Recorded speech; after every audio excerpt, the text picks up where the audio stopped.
My dad took his own life 2 days before my 10th birthday.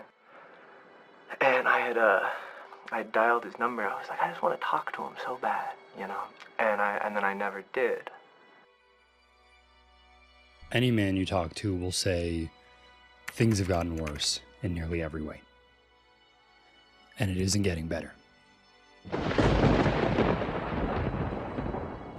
Men are experiencing record levels of depression and suicide. Men have less and less friends with each passing year. They are dropping out of school, dropping out of the workforce. They aren't dating. Therapy is failing men. Men feel lost. And they feel like there is no other option than a permanent one. But the crazy part is, I think I know why. And I think I know what'll fix it. But that solution is going to come from a very unlikely place. Probably the least likely place that you could imagine. Because it's not going to be the government. It's not going to be feminism or some other social rights group. It's not going to be some generic 14 tips to become a real man kind of video. And it's not going to be men's groups where men are finally letting out all of their repressed emotions. No, it's something even stranger. But let's pull things back a couple of years. Well, a new poll is sounding the alarm for by our university president, led by Donald and Trump. In 2021, a lot of news outlets started discussing what they called the Friendship Recession. Adults are facing a friendship recession, according to new data. But within weeks, it became changed to the male friendship recession due to the undeniable disparity in how it was impacting both of the sexes. It became this ever-present question in the mental health world. Where did everyone's friends go? But I think the more important one is, how's this affecting them? Male loneliness almost sounds like an oxymoron with the way we like to play games by ourselves, build man caves, go on solo walks, solo camping trips. You, the person who's watching, do you have a male best friend? The stats on this show about 15% of men don't. In fact, it shows 15% of men have no friends at all.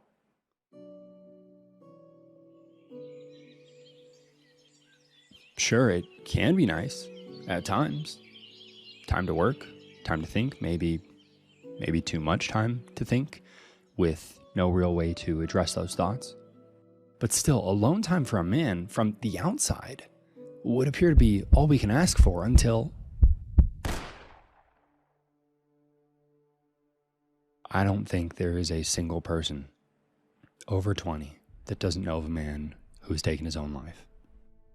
You can probably go back through your high school yearbook, and I'll bet you'll find one every couple pages.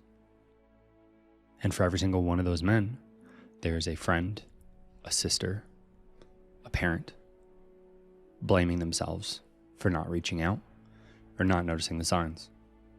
On January 14th, I received a normal message from my buddy Jeremy. Nothing unusual about it, just talking about his new work gig, didn't think anything of it. We didn't see each other much, but we would always text each other every few months to check in. He ended the conversation telling me about this new project he was working on, but abruptly ended the conversation. Stay blessed, he said. I asked what the project was, but he didn't reply, and that was fine. I thought it was, at least.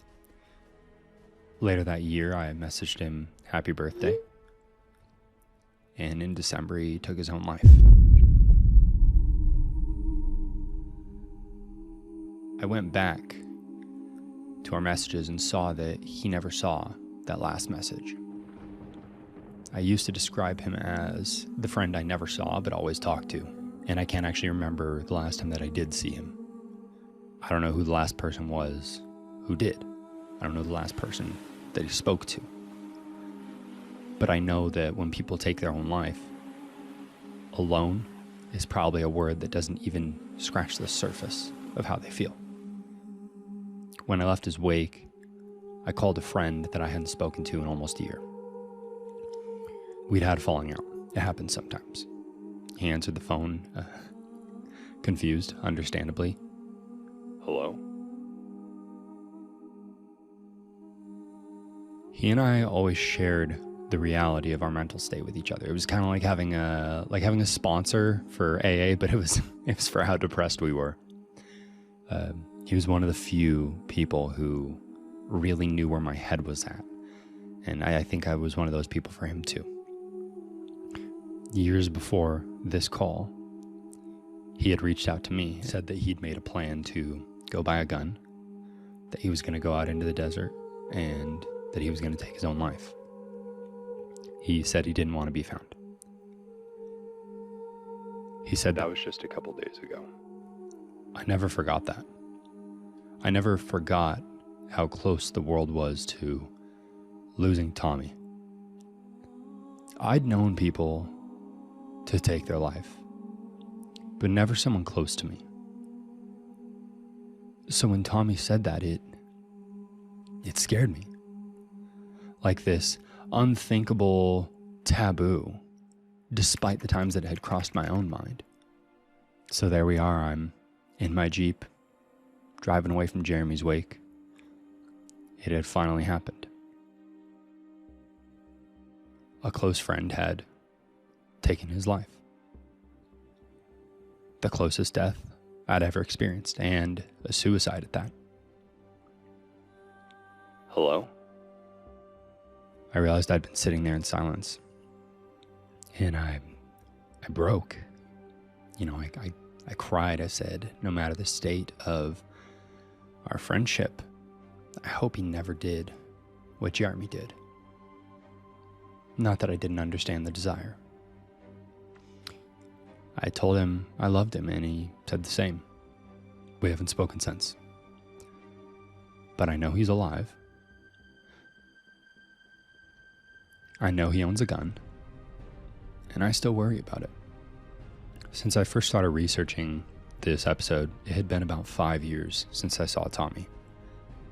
But I actually ran into him a couple days ago. I was back home for Thanksgiving, and it really felt like no time had passed besides the, I guess, initial shock of seeing somebody that you just don't expect to see, right? Maybe male friendships can be unique in that way, you know? Time passes, but the friendship almost pauses there. Male friendships, though they are becoming less and less common, do seem to have this unique lifelong bond to them. Whether the friendship goes up or down, there's always this care and love for that person. I think it speaks to the importance of men's spaces, and I think the lack of them may be related to some of the male friendlessness. It might even be part of why so many men's groups are starting to pop up these days, why so many men grieved the gendered separation of the Boy Scouts, or why so many men are getting into jiu-jitsu nowadays to find friendship, family, connection. Because without a friend, without a community, without a safe place to meet and make friends, where can a man turn when things get bad? I will say without a doubt that jiu-jitsu has saved my life.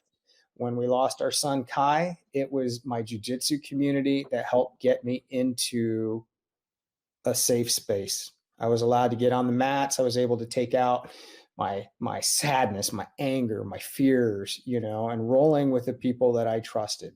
It truly does become a second family to you.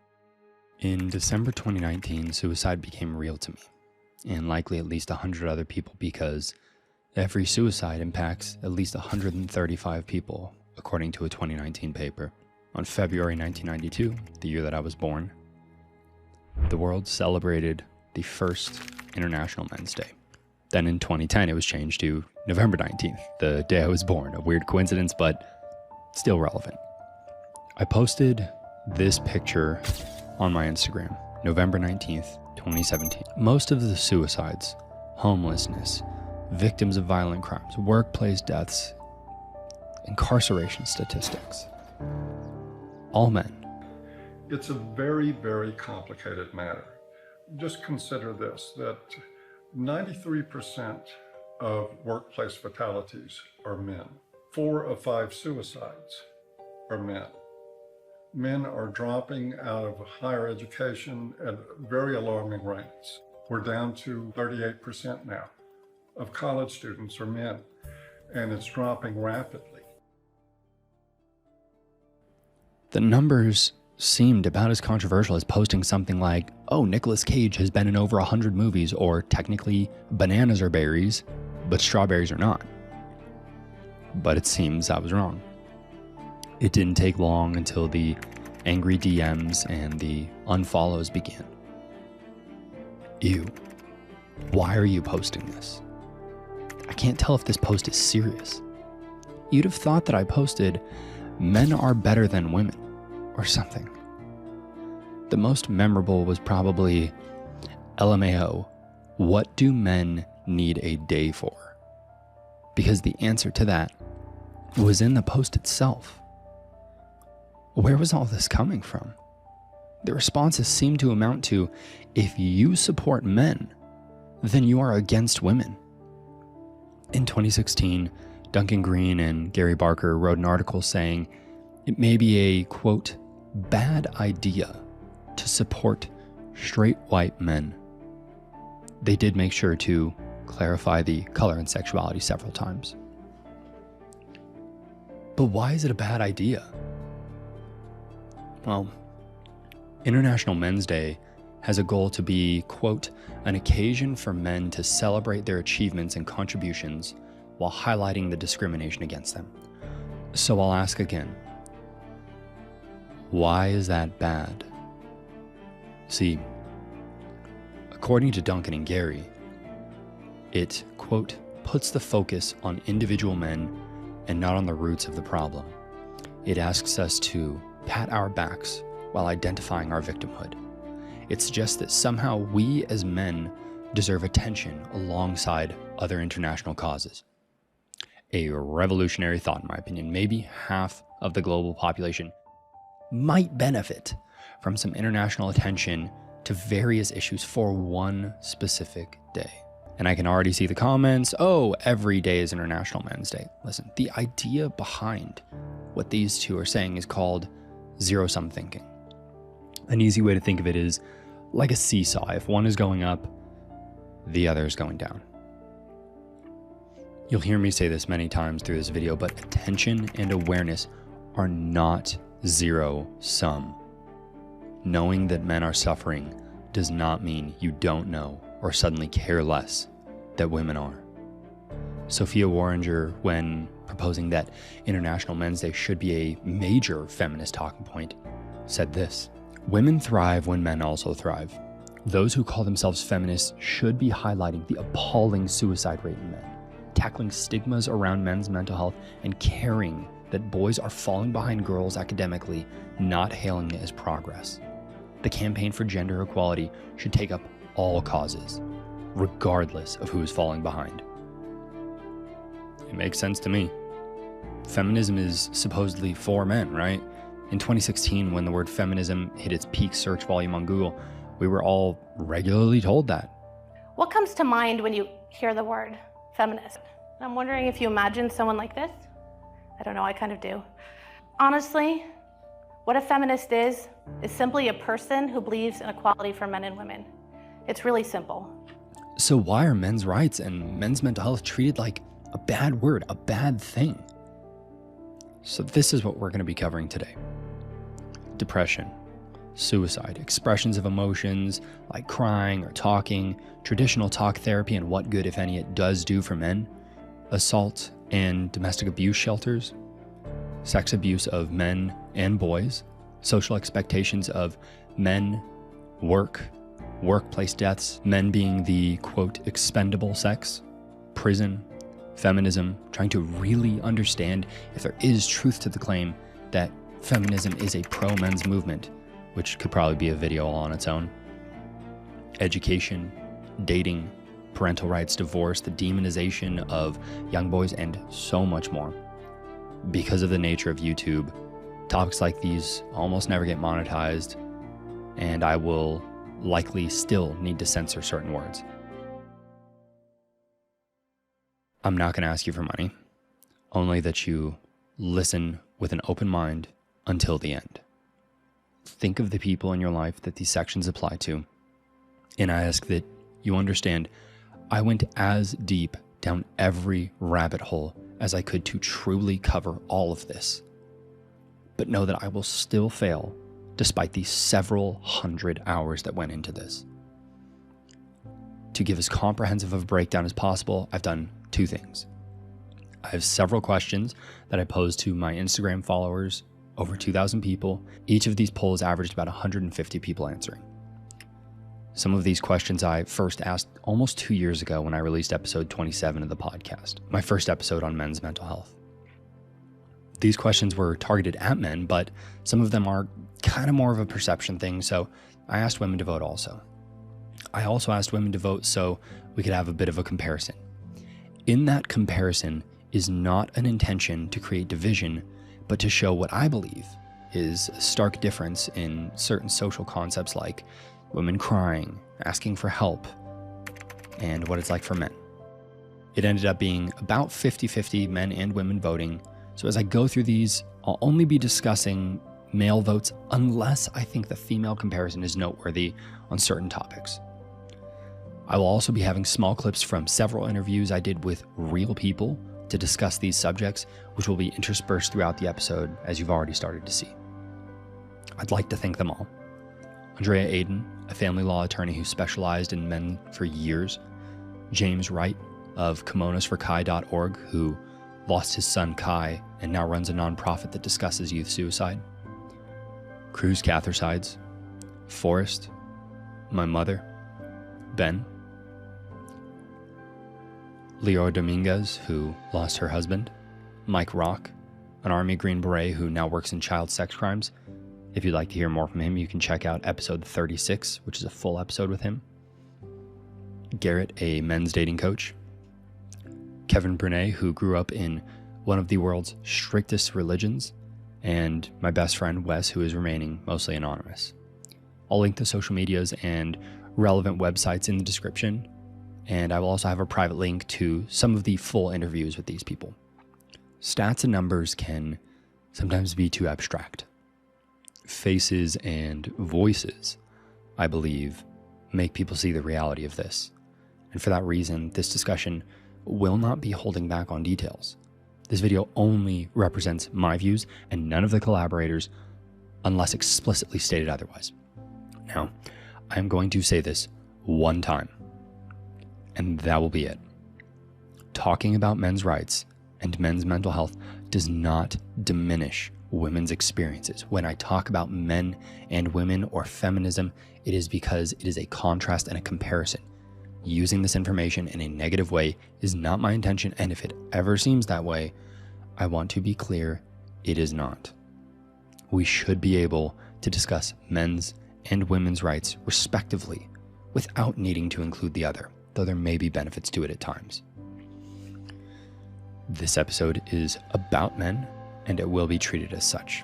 If you are looking for an episode about women, you can find one literally anywhere on the internet. Talking about these topics does not make you a misogynist, an abuser, a rape apologist, or any of the other phrases that come up in this episode.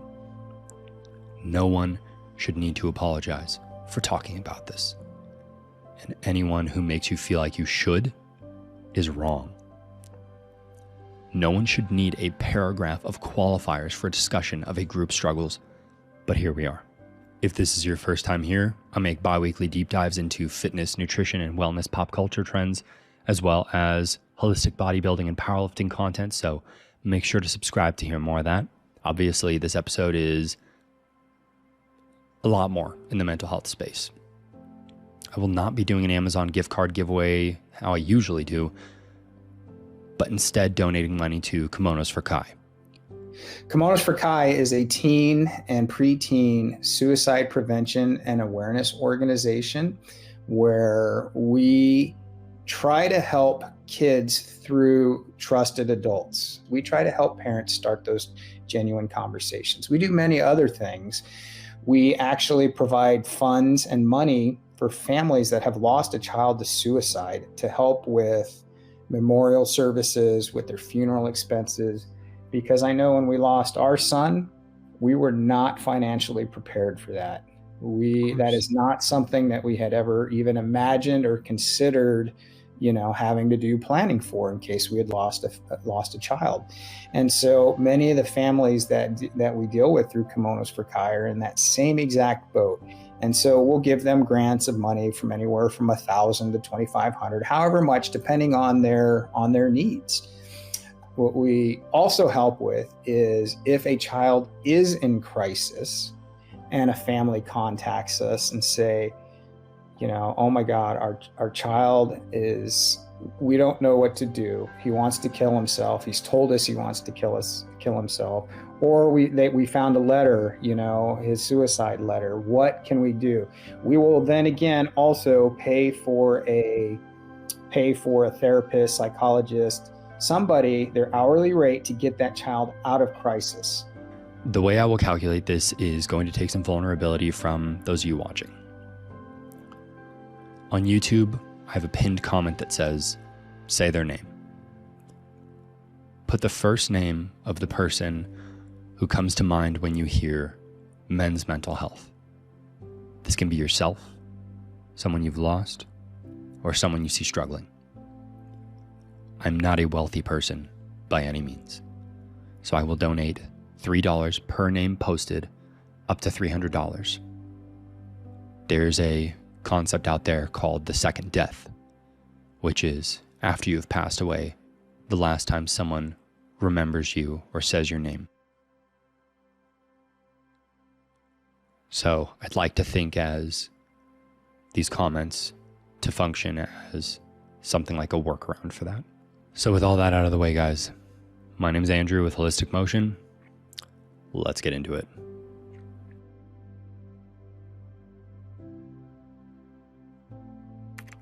Depression and suicide.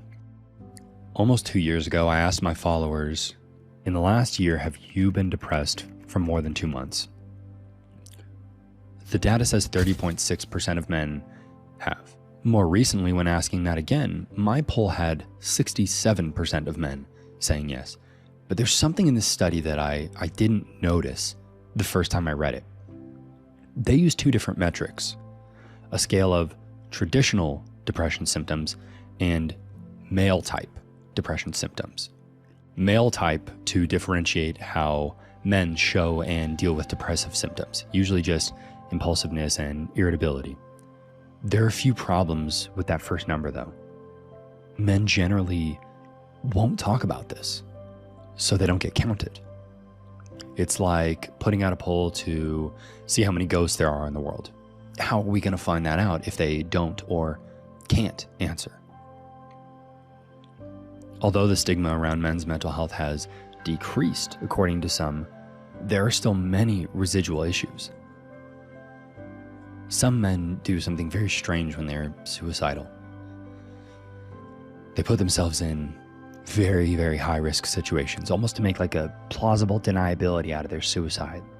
People might say something like, no, they didn't kill themselves, it was just an accident. I have friends who joined the military with this exact intent. That and, as one put it, at least me dying will mean something. And I had people who didn't come back because of it. What we're really talking about there is the elephant in the room, which is the male suicide rate, which is very high. Like I'm sure you will have the right stat, because I believe it's the biggest killer of men under 45 in the West. And the biggest killer of geriatric men is. And geriatric men, right? Okay, there you go. So it's a huge, that is a huge problem, and to that end, the idea of talking about it is meritorious, because it's when, like, particularly if anyone listening has and I'm sure there will be, who has a friend that's taken their own life, when you retrace your steps with your relationship with them, the real problem started when they stopped talking. When they fell silent is when you know that we're in the danger zone now. But because people go through periods of silence when they're in depressive episodes anyway, I don't know, you have to forgive yourself for thinking, well, what if it's just like before? What if they're just going dark on us for a little while rather than permanently? Yeah. 2017 is the period that was fighting for the title of most depressed and alone I'd ever felt in my entire life. For me personally. For a lot of reasons, but I'm not going to cover them all here. Over that period, I only really spoke to one friend because we lived together. I'd work out only because I was at the gym already. And I'd go home and sleep for 10 plus hours. I had this 45-minute long commute to go coach boxing a few times a week, but I'd always make that drive in under 30 minutes. There was this huge straightaway that had just been built and almost no one ever drove on it. So I'd regularly hit 140 miles an hour or more on my motorcycle, and I would just beg that I would hit a bump or something would happen that would send me flying. I haven't told many people this, and I had a lot of shame around it. I still do. Men feel like cowards when they reach a point that they want to die, and feel like a coward that they're too afraid to do it. It doesn't really make sense. It's like being hungry. Why would you not say what you feel? Even Green Berets know that there shouldn't be shame in this. So people just need to go out there and get the help that they need. Because by admitting you're struggling with mental health, you're not weak. You're not weak. You're actually showing your bravery by going out there and admitting this stuff. But sometimes that feeling still persists. Sometimes the only thing that changes it is when that moment actually meets you. A friend said for him, it was a firefight in the Middle East when, despite what he wanted, he still fought back. Countless men on the edge of the Golden Gate Bridge when someone pulls them back from the edge, or like it did for me when I actually laid my bike down and I got ran over. Near-death experiences coming face to face with them. It's like this forced perspective, but why are men suicidal? I think George of the Tin Men does a great job answering this. He is a liberal who has received an incredible amount of hate since he began speaking out on men's issues. He had this to say about suicide on the Modern Wisdom podcast. Suicide is a symptom or outcome of a buildup of stresses. Suicide is a choice made by men when these stresses reach a critical level and the stress bucket overflows. It is not the result of either a single cause or men not talking. These stresses range from a combination and culmination of issues such as relationship breakdown, work culture, employment, financial worries, and are more widely impacted by social isolation, loss of belonging, the lack of male-friendly services, and the lack of empathy towards men. We heard evidence that many men view suicide as a rational decision and a solution-based outcome based on their failure to fix these stresses. They often do not conceptualize their problems as being mental health problems. So, I'll read those issues out again, and you tell me, Chris, which of these could be solved through tears? Relationship breakdown, work culture, employment, financial worries. Like, being in debt isn't solved by crying. As he said, for most men, it just feels like the logical choice to circumstances they can't escape. That talking point of, oh, men just need to talk and cry more, there are just so many things it simply does not address. I asked all of my followers if they knew a man who had committed suicide, and the total was 75% yes. What about women? The number was less than half of that, 33%. Simply put, men choose more fatal means. There's a grim and maybe somewhat jaded phrase that I've always remembered. Men want suicide as an outcome. Women want it for attention. I don't know that it is accurate, but it's something that stuck with me for years. Not because women do it for attention, but because I couldn't explain why so many men did it successfully. Let's say a man acknowledges his mental state. Surely some therapy and counseling is right around the corner. Sometimes the first place a man will hit a hang up here is that it's just not outcome based. Like I said, most men want a solution to their problems, not discourse. Despite how sad it is when someone takes their own life like Jeremy did, I try not to be angry because I know they just did what they thought was their only option. When I last had therapy, because I'd had therapy when I was a teenager and found it quite effective, and then I had therapy, a friend of mine was killed, murdered. Yeah, me too, man. God rest him. But I was not doing particularly well at my job, and so I thought, right, I'm going to go to therapy. I'm going to see what happens with that. And then at the end of my first session, the lady goes, I'm going to diagnose you with depression. And I went, yeah, good spot. And then she wrote me a prescription, and I threw it in the bin. And it was just like, no, I don't need this, because what I needed was somebody to reframe me, because I was convinced that I was on my own and isolated. That wasn't true. I had friends living down the road from me, and I completely forgot they were there.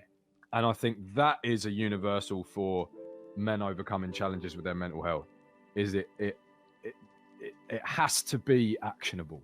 The solution, talking is fine. Like, my biggest problem with kind of therapy and I'm not talking about good therapy, I'm talking about therapy in general. When you go and speak to somebody, when you sit across from them and you're having a conversation, so often the effort stops at diagnosis.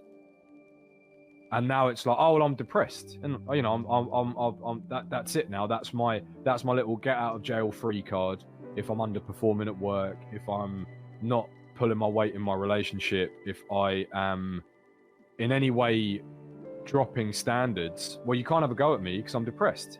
Yep. And I think I'm not alone when I speak for a lot of men when I would say that's not good enough.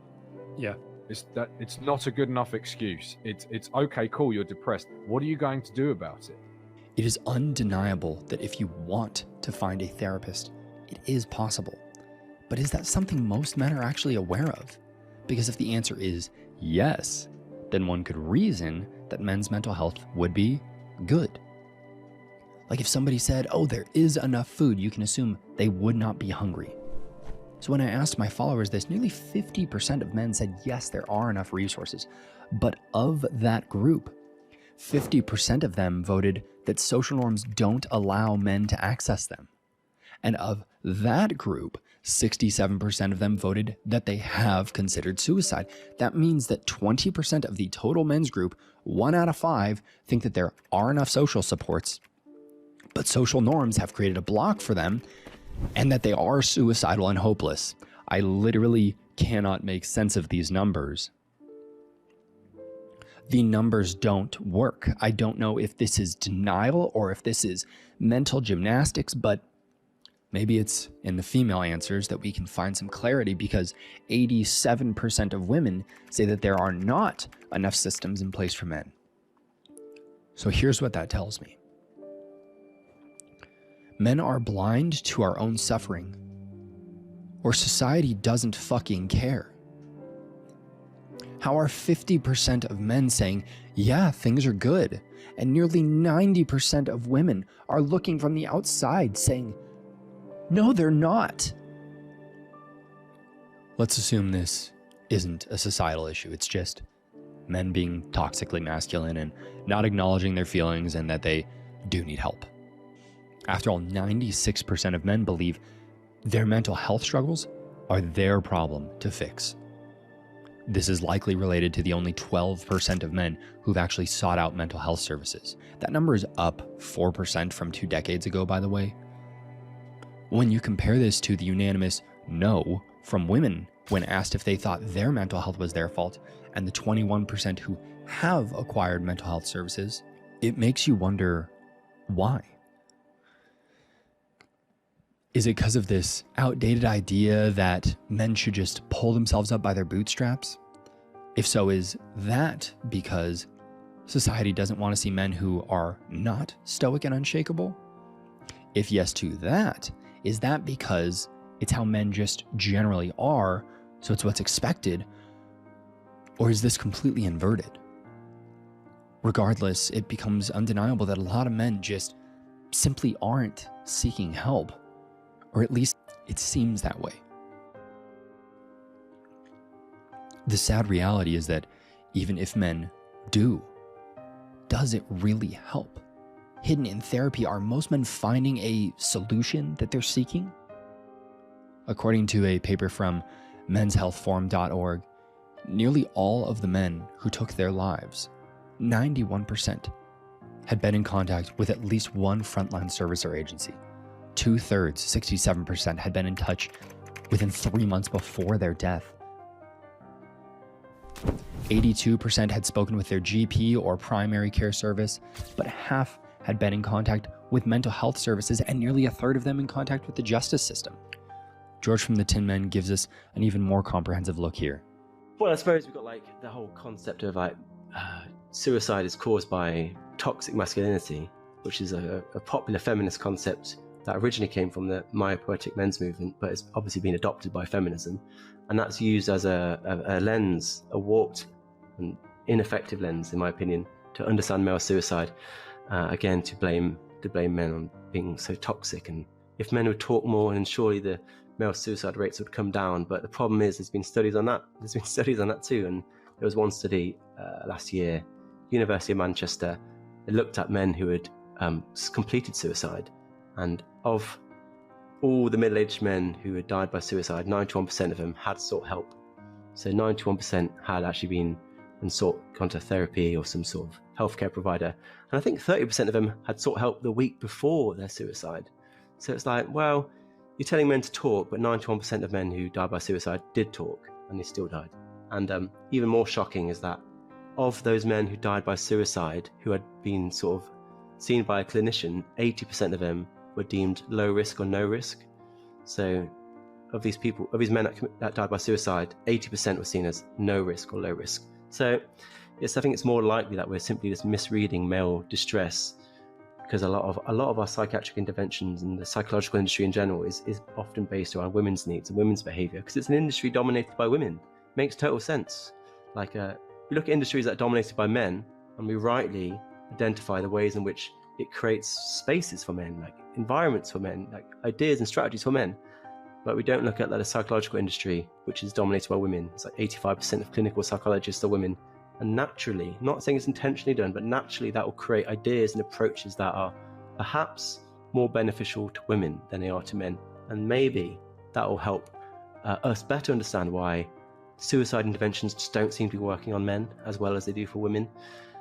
It's certainly worth discussing, at the very least. This isn't to say that men shouldn't try therapy. I did, and it did help. There are many men who do and have very positive outcomes. Sometimes it just takes time to find the right person, like Mike says here. If you go to a mental health counselor and you don't like it, right? You don't like talking to a therapist or something like that. Well, that's okay. That's okay. That just means that person is not your fit, right? Like think about in the past, some of the relationships that you've been in, right? You go there, you go into a relationship with somebody and it doesn't work out, right? So you guys break up and you go on to somebody else who you feel is a better fit for you. That's the same thing with a therapist.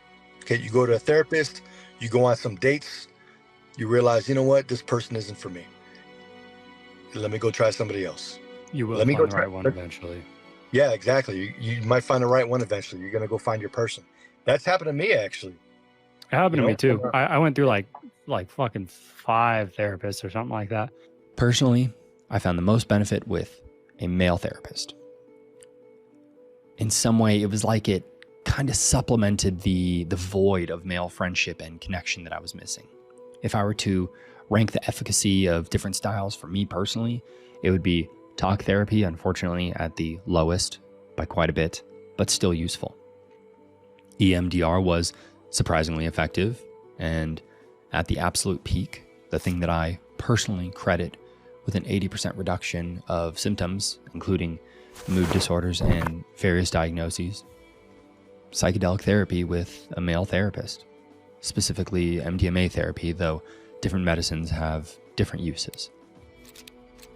Please do your research on these. I don't know that it is right for everybody, but I don't know that it's not. It can be challenging to find, and unfortunately YouTube doesn't really like this topic that much, so I'll leave it at that. But if anybody does have questions about it, feel free to DM me on Instagram. So I do believe treatment can work, but as already said, if you're a man with PTSD, you're losing your children, you're losing your house, you've been abused, or any of the other things that we have covered and are going to cover, for men, it's unclear if just talking fixes that. Crying. Emotional expression does have some merit, but as with many topics in this video, it's complicated. In modernity, men are told women wish they would show more emotion with them. Now here's the thing is, I'm going to piss everyone off with this one, because absolutely no they do not, and oh absolutely yes they do. Here's the paradox. I'm going to give you a phrase and you tell me who says it. Ready? Male tears. Oh, that is usually feminism and women making a joke of male emotions. Yet we're still told be more emotional. I think the truth is probably more so cry when it makes sense, since usually male tears is said in response to men being upset over things that are deemed trivial by the people who say it. But how do we determine when it is okay to cry when that experience is unique for everyone? I'll use myself as an example. Fatherlessness really hurts me. Seeing examples of it can bring me to tears because I experienced it. I saw how it impacted my sister, myself, and how it impacted my mother raising us. I saw how it affected my friends growing up. I've also seen how much people change that do develop that relationship later in life, and how much people can see themselves in their father. One of the things I noticed is at 4 a.m. my dad was up and all he wanted to talk to me about was business. And there was so many traits that I had, and I was like, holy shit, you and I are the same person. The way our brains thought, the way, and then the ups and the downs and the stress, and he's also a business owner as well. And there was just so much when I was like, oh, maybe this isn't societal. Because I'd always just blamed my mom, and I was like, oh, the reason I'm building, working with trauma is because of the way that my mom raised me. But then I met my dad, and I was like, holy shit, I'm a lot like you. It makes me reflect on that lack in my own life. People who didn't experience that might find it silly to get worked up about. Jordan Peterson, when giving interviews, will often get emotional when discussing disaffected young men. People have been after me for a long time because I've been speaking to disaffected young men. Now, what a terrible thing to do that is. I thought the marginalized were supposed to have a voice.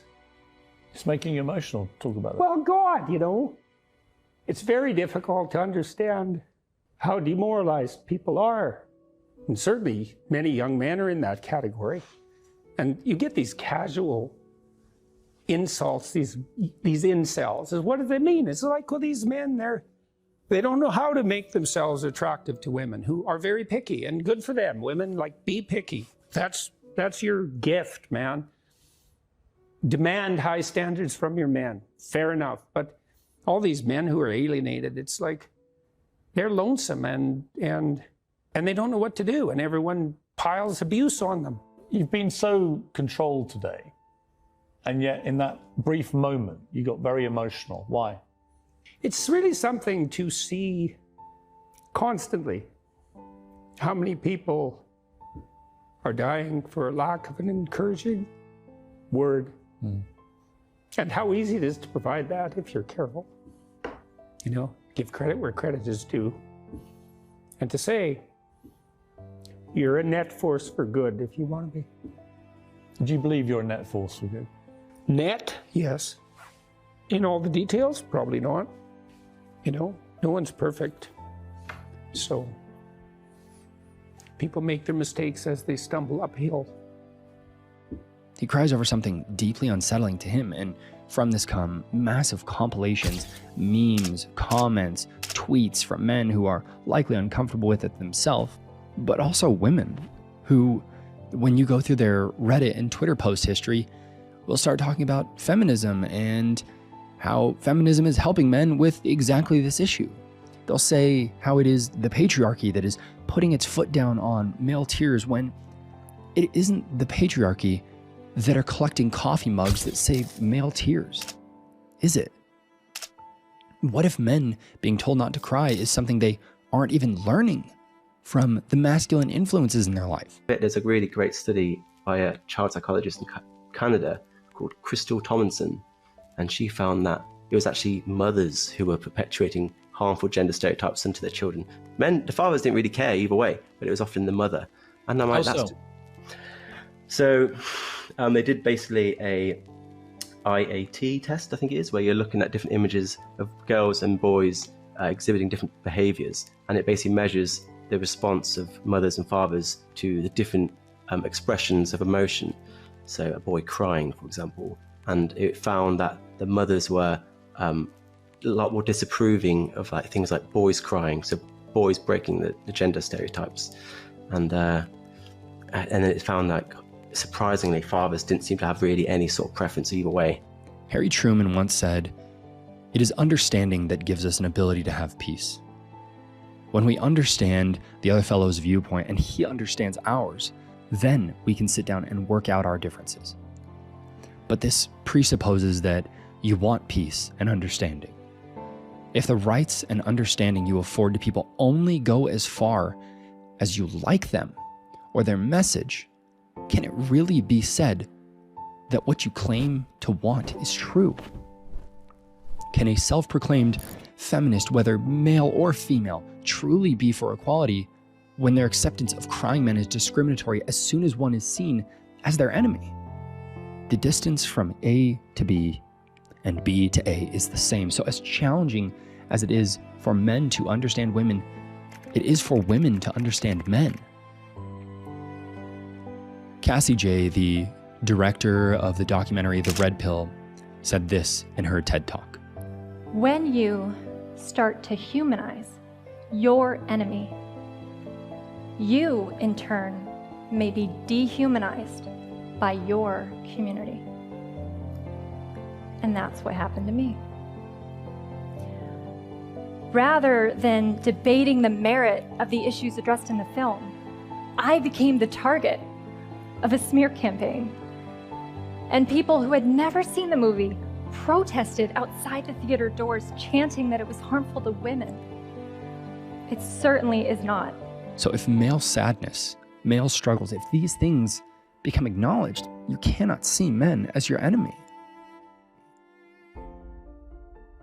In my early days working at a gym, I would often see people and immediately dislike them for no reason. It was just the judgment and immaturity of a young man shaking in his own insecurity. It could be anything, the way they trained, their clothes, the group that they were with, whatever. I had someone say to me, you know, it's really hard to dislike someone once you've gotten to know their name and seen the whites of their eyes. And it's now a practice that I've followed my entire adult life. It makes these snap judgments dissolve. It makes you see the subject of those assumptions. It makes you see them as more than what you presume. A better quote might be this from Abraham Lincoln. I don't like that man. I must get to know him better. I asked all of my followers if they'd seen their mother cry. 92% said yes. Dad? 66%. I really wish I separated this into biological dads and stepdads because I'm sure that's a whole can of worms on its own. When I asked if these people had someone they felt comfortable crying in front of, only 20% of the men said yes. And only one woman voted no. Stephen Bunnell, aka Destiny on YouTube, had a somewhat controversial take on men crying and how it impacts dating. I think men need to desperately work on having better relationships with their boys. Relationships where you're a pussy, where you're crying, where you're being emotional, etc., etc. Not just you go and hang out. Because something that, this could be totally wrong. This is feeling like I could be wrong. But something that appears to happen sometimes, I think, is that a lot of men are like emotionally fucking starved. And when you finally get a girl that pays attention to you, you unload everything because you have no other opportunity to do that in your life with anybody because you don't normally associate with your male friends that way. Basically what he proposes is that men finally start seeing a woman and will essentially just trauma dump on her because she becomes their singular outlet for this. That is where women often end up saying things like, oh, he's too emotional or something to that effect. So these men go back to their group chats or their red pill threads and everybody's like, oh, you blew it because you cried. When the more likely thing is that they just became a fire hose of emotions and inadvertently tried to turn this woman into their mother or therapist. I used to be one of those like don't cry in front of women people because there is some bothersome data out there that it might make women lose attraction to men. I'm a little bit more inclined to think it's actually just that your partner isn't supposed to be your therapist and your partner and your emotional sponge and all these other things. Nowadays, I'm not a huge crier like I was in my younger years, but I have cried in front of partners who were completely unaffected by it. One that I thought was disgusted by it, and one who absolutely was. But guess what? The one who was objectively a bad person to pretty much everybody she dated. Human beings are pattern-seeking machines. So when we experience that, one time we cried and a relationship ending, of course we're going to force a meaning out of that. Look no further than a casino to find somebody who's got a system and tell me it's any different from the Tates, the Sneekos, the Rollo Tomasis, and Jay Wallers of the world. In my early 20s, I fully believed our relationship ended because I cried in front of a partner. But years detached from it now, I see it was plainly the fact that we fought all the time. That relationship was doomed because I was in a horrible spot emotionally. She wasn't my therapist, and I had just lost my friendship with Tommy, so I didn't have a buddy that I could cry to and unload on anymore like Destiny says. You will date many people in your life, and no one should or can be your everything. I had a girlfriend that was a homemaker, a maternal woman, but I rarely unloaded my mental state onto her because she wasn't my therapist. I did cry in front of her occasionally, though. She once saw me have a full mental breakdown, and none of those things influenced the end of the relationship.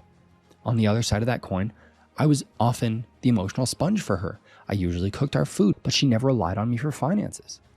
Your partner will have requests, demands, and certain roles that they want you in or put you in, and your relationship dynamic will be unique from all other relationships. There is no right way to do this. Most women will not be bothered by you crying. However, almost none will want you to be a blubbering mess all the time. The same way you likely don't want to be this stiff, stoic brick of a partner.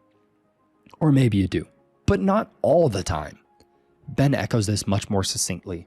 I do think there are these restrictions, but I don't think that's all of it. I do think there is a problem with, well, if you want to win favor with women, if you want to win favor with your partner, speaking as a heterosexual, she is going to want to see you strong and stoic and determined and tenacious and forthright and able to bear the stresses that life brings.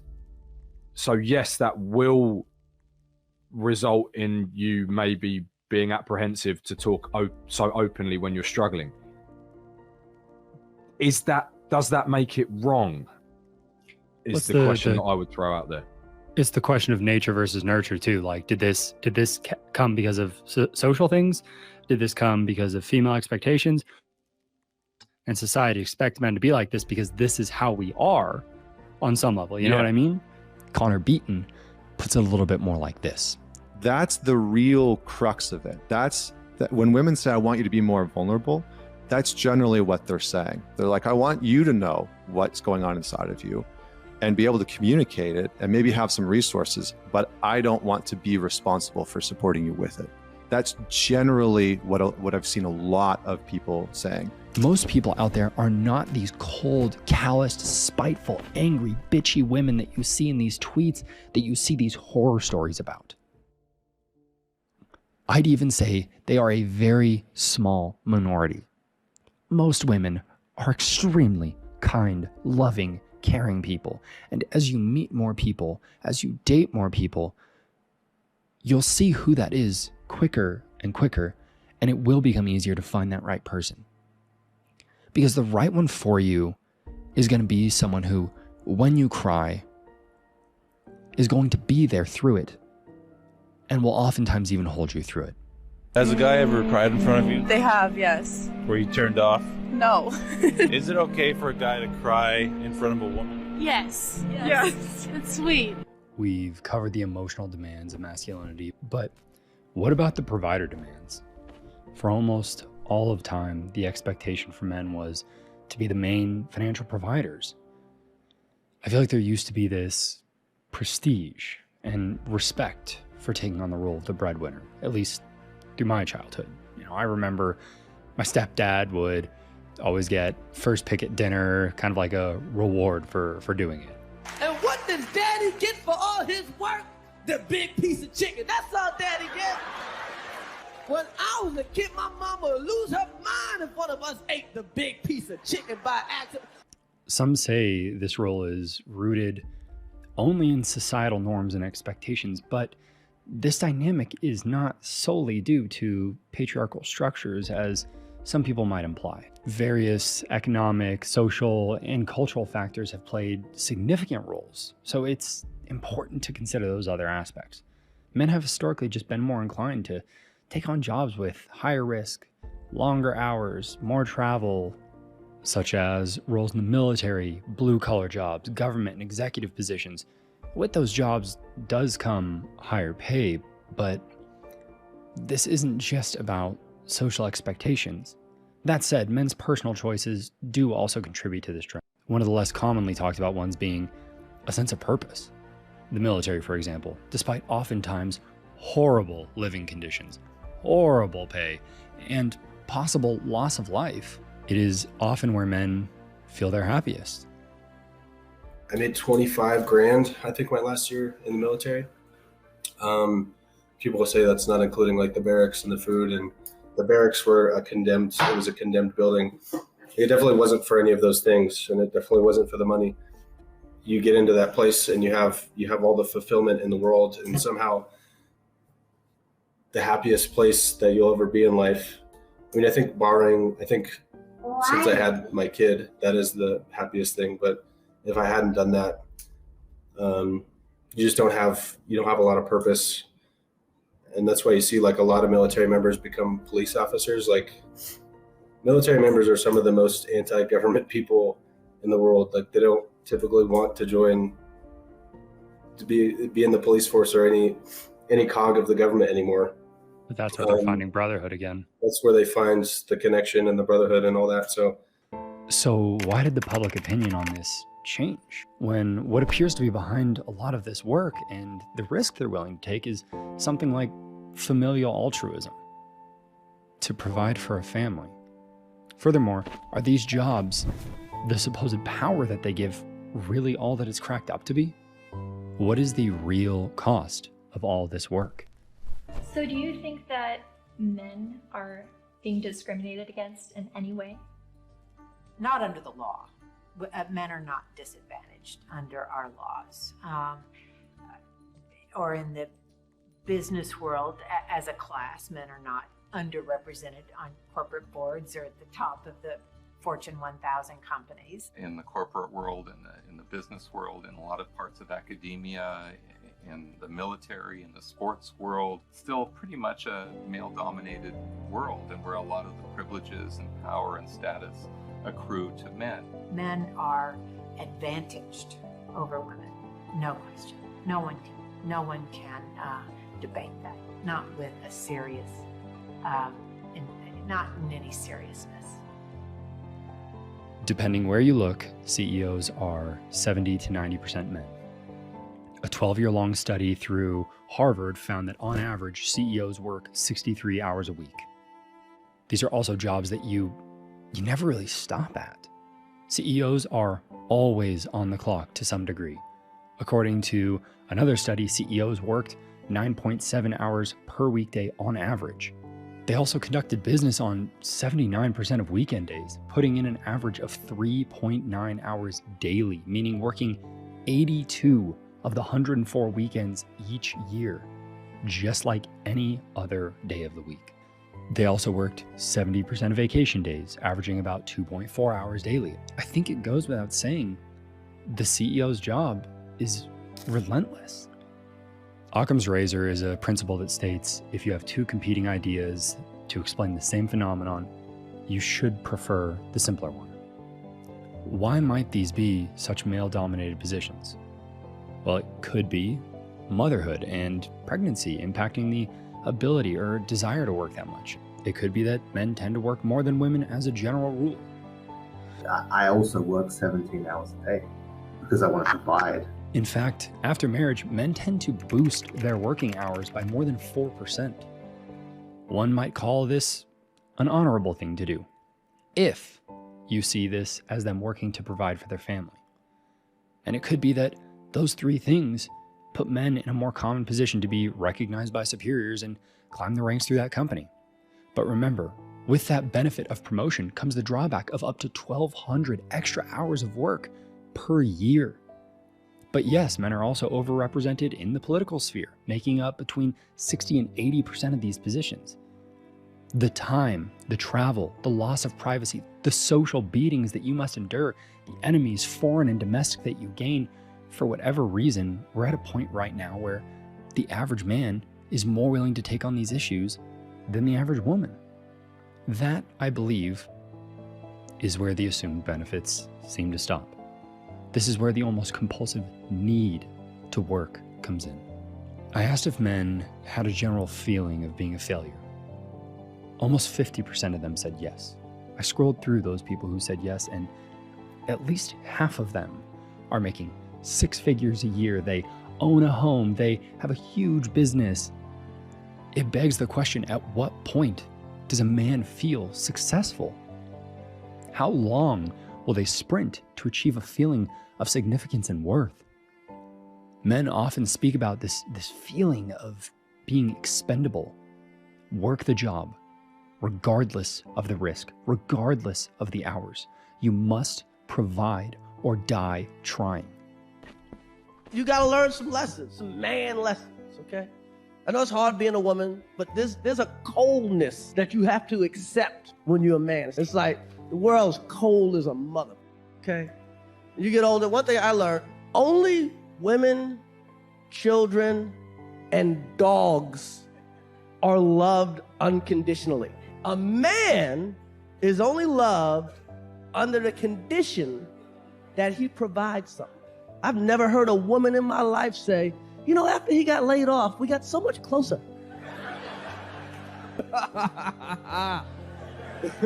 You ain't never heard that shit. No. I once heard my grandmother say, a broke man is like a broke hand. Can't do nothing with it. Some even say it's a requirement that society teach men that they are expendable. Expendable in exchange for honor or a statue, even showing men that the willingness to sacrifice yourself for any reason is a virtue. Think about the movie Titanic. What was the first feeling that you got when you saw Caledon Hockley lie to get into a lifeboat? What a coward. How shameful.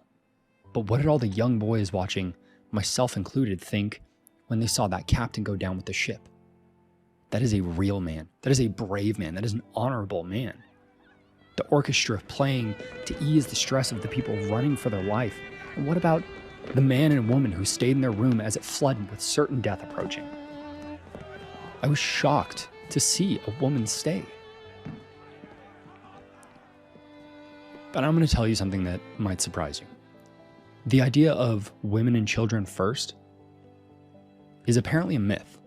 Yet I know few men who would do anything but that. We have been trained for years that we should be willing to sacrifice ourselves, even if we are nothing more than a footnote in history. Look no further than Boko Haram, a Muslim extremist group from the mid-2000s. What the media said was that they didn't want women to get educated. The reality is that this was a pushback against anyone receiving a Western education. Hashtag Bring Back Our Girls became a rallying cry, and most of the girls were sent home and told to repent. The boys were all burned alive. Yet the global efforts were still seen as a success despite the deaths of dozens, if not hundreds, of unnamed and unarmed boys and men. And how are these boys noted by the media? People. Not boys, not men. What word fits better than expendable when you must provide at any cost? What would you call it when nearly any man would be the one to face a home intruder while telling his family to escape? Brave? Honorable? I don't disagree, but surely it's not just those two. We have the same rules set up for men that they've always lived by, that you need to protect and provide at any cost. But we've changed everything where it concerns women. They now have access to everything men have always had access to education, to work, to whatever they want to do. But they're not the ones driving the semis. And they're not the ones in the coal mines. You don't hear the National Organization for Women complaining that there is just not enough female ditch diggers.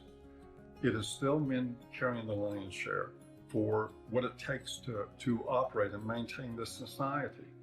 And it is still the expectation that if somebody's going to go down with the ship, it's going to be men. I asked my followers, is your mental health connected to your ability to work and provide for your family? 72% of men said yes.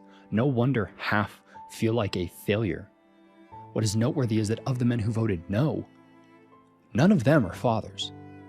It lines up with what I found about marriage. You get married, you have kids, you work more, you sacrifice more. I'll refer to what I said in my last men's mental health episode. That is 4 out of 5 fucking people where the only thing, the biggest thing that their mental health is hinging on is, can you provide? What? Our mental health is fucking output based. There is an internal need to work, even if you hate your job. When you're supporting 5 people, you don't have the freedom to question your boss because you're supporting 5 people. Or if that means a major risk to their life. What happens in men's life when they're raised that they're worthless unless they're a provider, that they must work, even if they have to take on extremely dangerous work, they must get this done, or they're useless as men? That is very, very powerful stuff. See, feminism did see accurately that we value male work more than we value female work.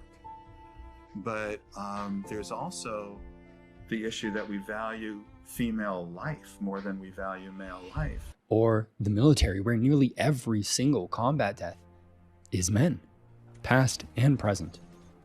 For centuries, that was virtually the only career track for men.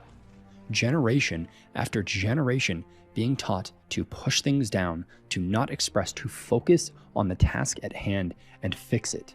Because in the military and in the Marine Corps and as an aviator in the military, you are taught to compartmentalize. And you have to in many situations. You know, as a pilot in the Marine Corps and now as an airline pilot, if there's an emergency that's happening with the aircraft, you have to be able to shut everything else out and deal strictly with that emergency. You know, especially as an airline pilot, you know, I may have anywhere from 150 to 250 people in the back that I'm responsible for. And if I'm thinking about other things and not fighting the emergency on at hand, it could be catastrophic. Men are rarely taken prisoner in war. They are either murdered or they are tortured and then murdered. Since military statistics began being tracked, men have consistently made up 90% or more of all deaths. Why? Why all of these things? To provide, to feel self-worth, to embody honor or bravery. And if I may speculate, it seems like as much as people say they want to abolish gender roles in the workplace, most societies depend on this being the case. Maybe on some evolutionary level, we just innately understand what some anthropologists call the reproductive bottleneck, which says that to repopulate after a disaster, more women than men in society give it a better chance of reproducing and continuing.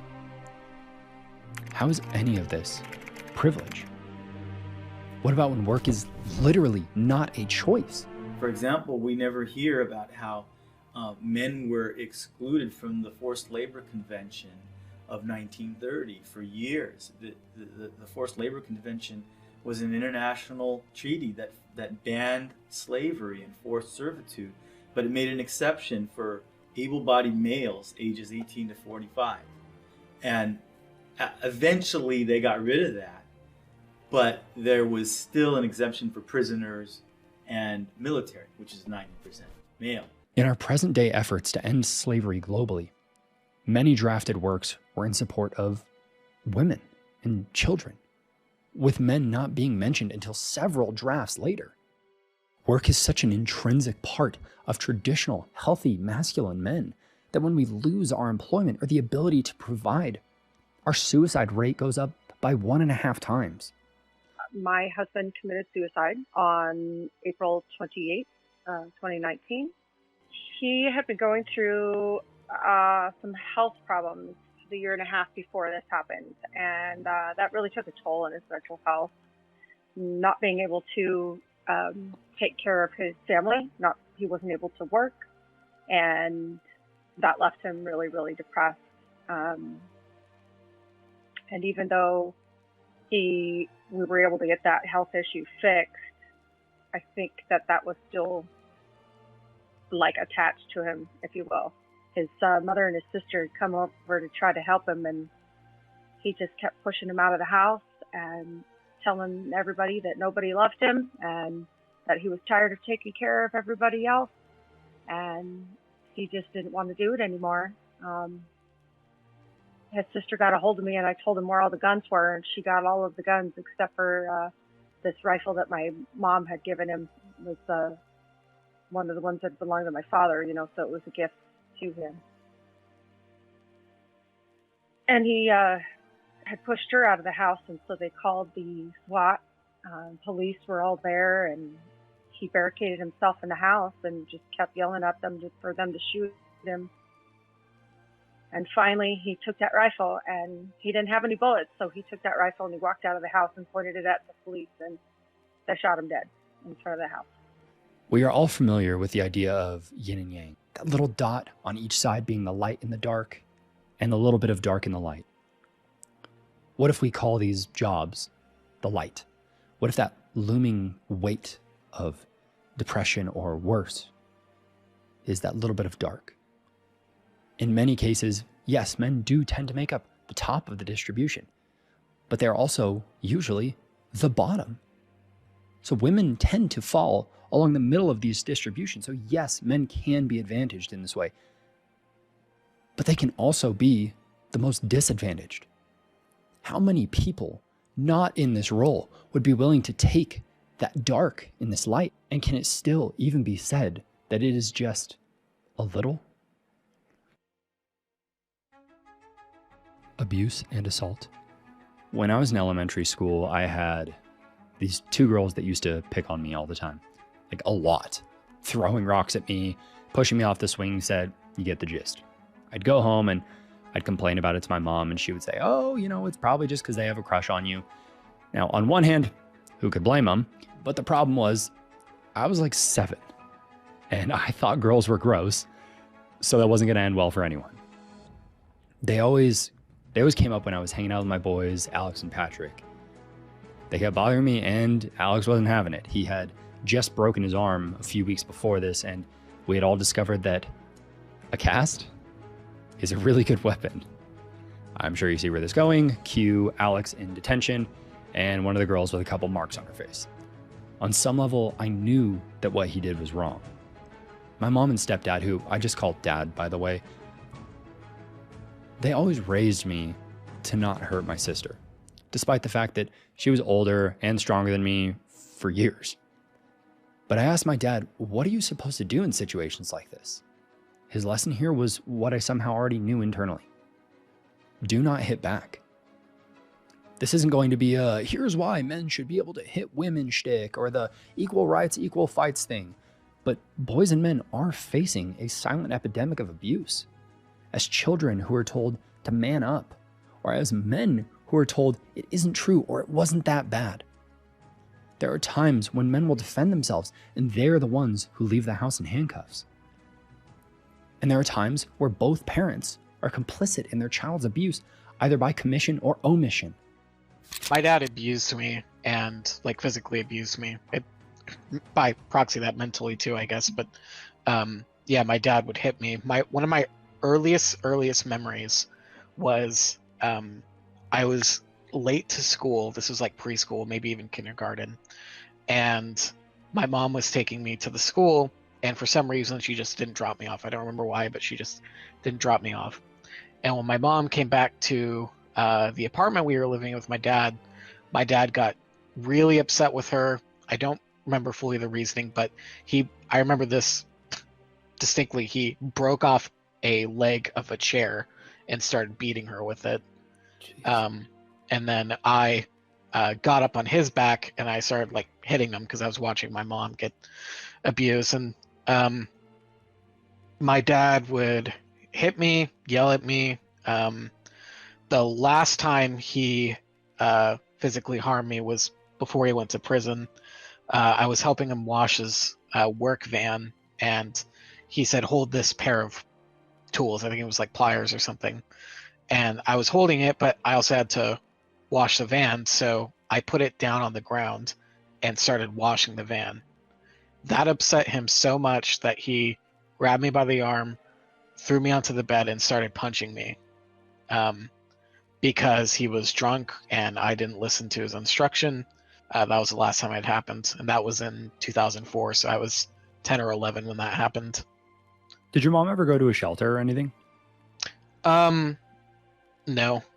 She tolerated the abuse, and then when Child Protective Services came, she at first wanted me to tell them about the abuse and stuff, and then when I think she figured out that she sort of was complicit in allowing the abuse to happen, she asked me to lie to them.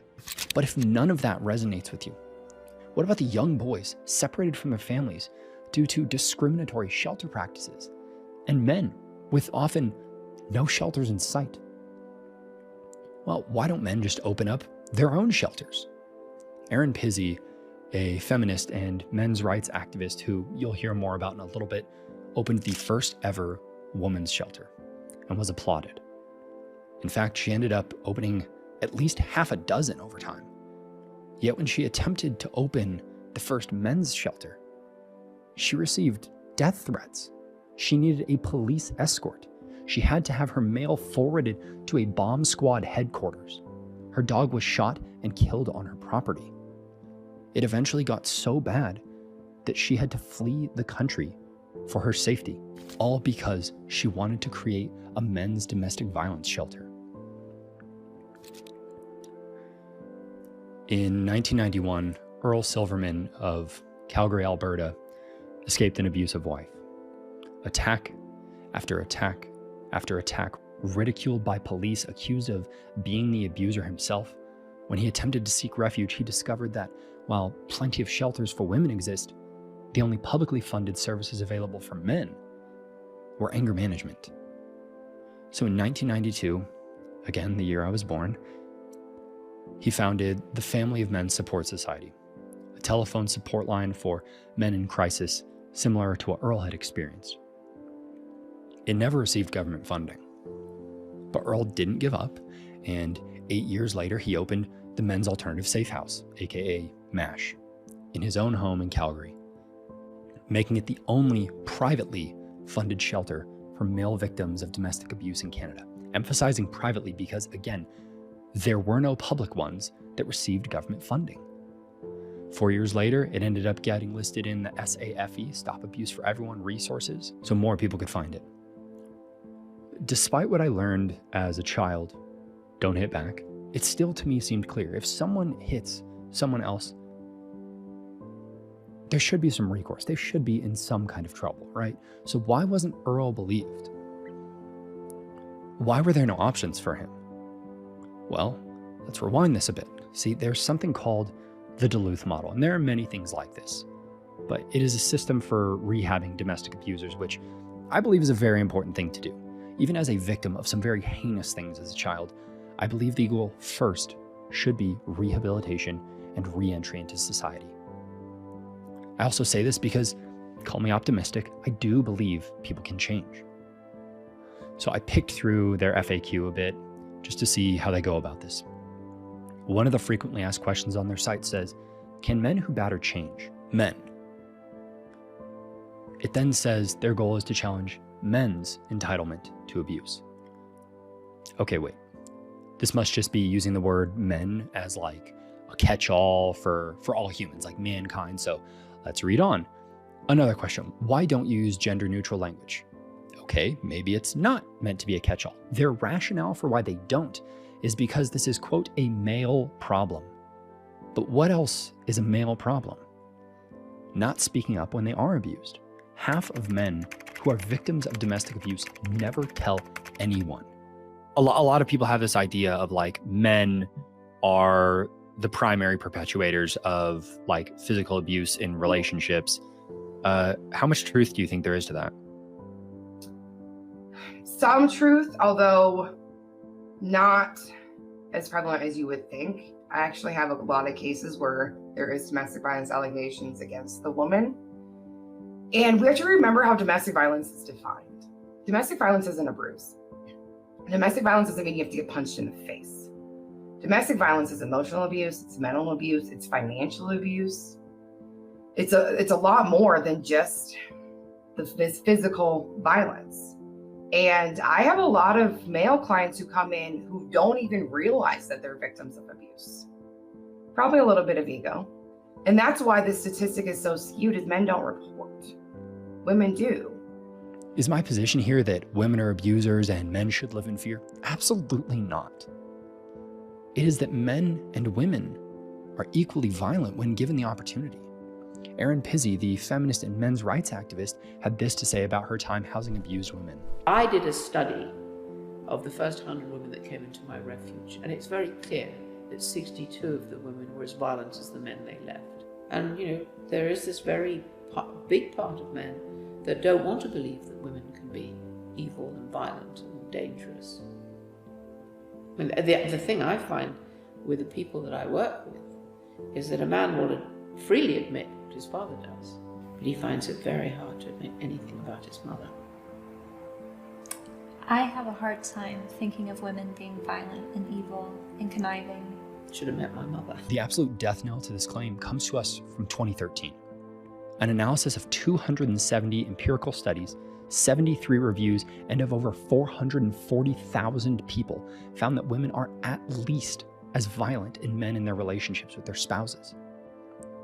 When we teach the opposite of this, what it tells women is to fear and hate men. It tells men they are monsters. It tells little girls daddy is going to hurt them. And it tells little boys that they are a ticking time bomb. When I asked my followers if they'd been abused, 30% of men and 53% of women said yes.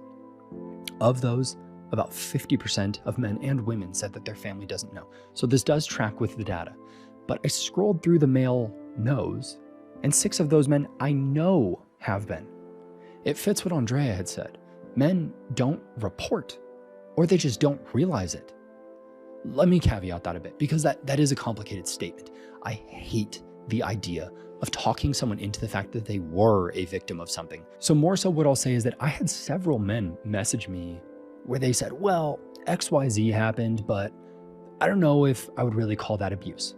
Using myself as an example, as a child younger than 10, I had a family member pick me up and throw me into the side of an RV for talking to them. I didn't consider that abuse. I still kind of trick myself into it not being, oh, I was being a shitty kid, it's just punishment, you know?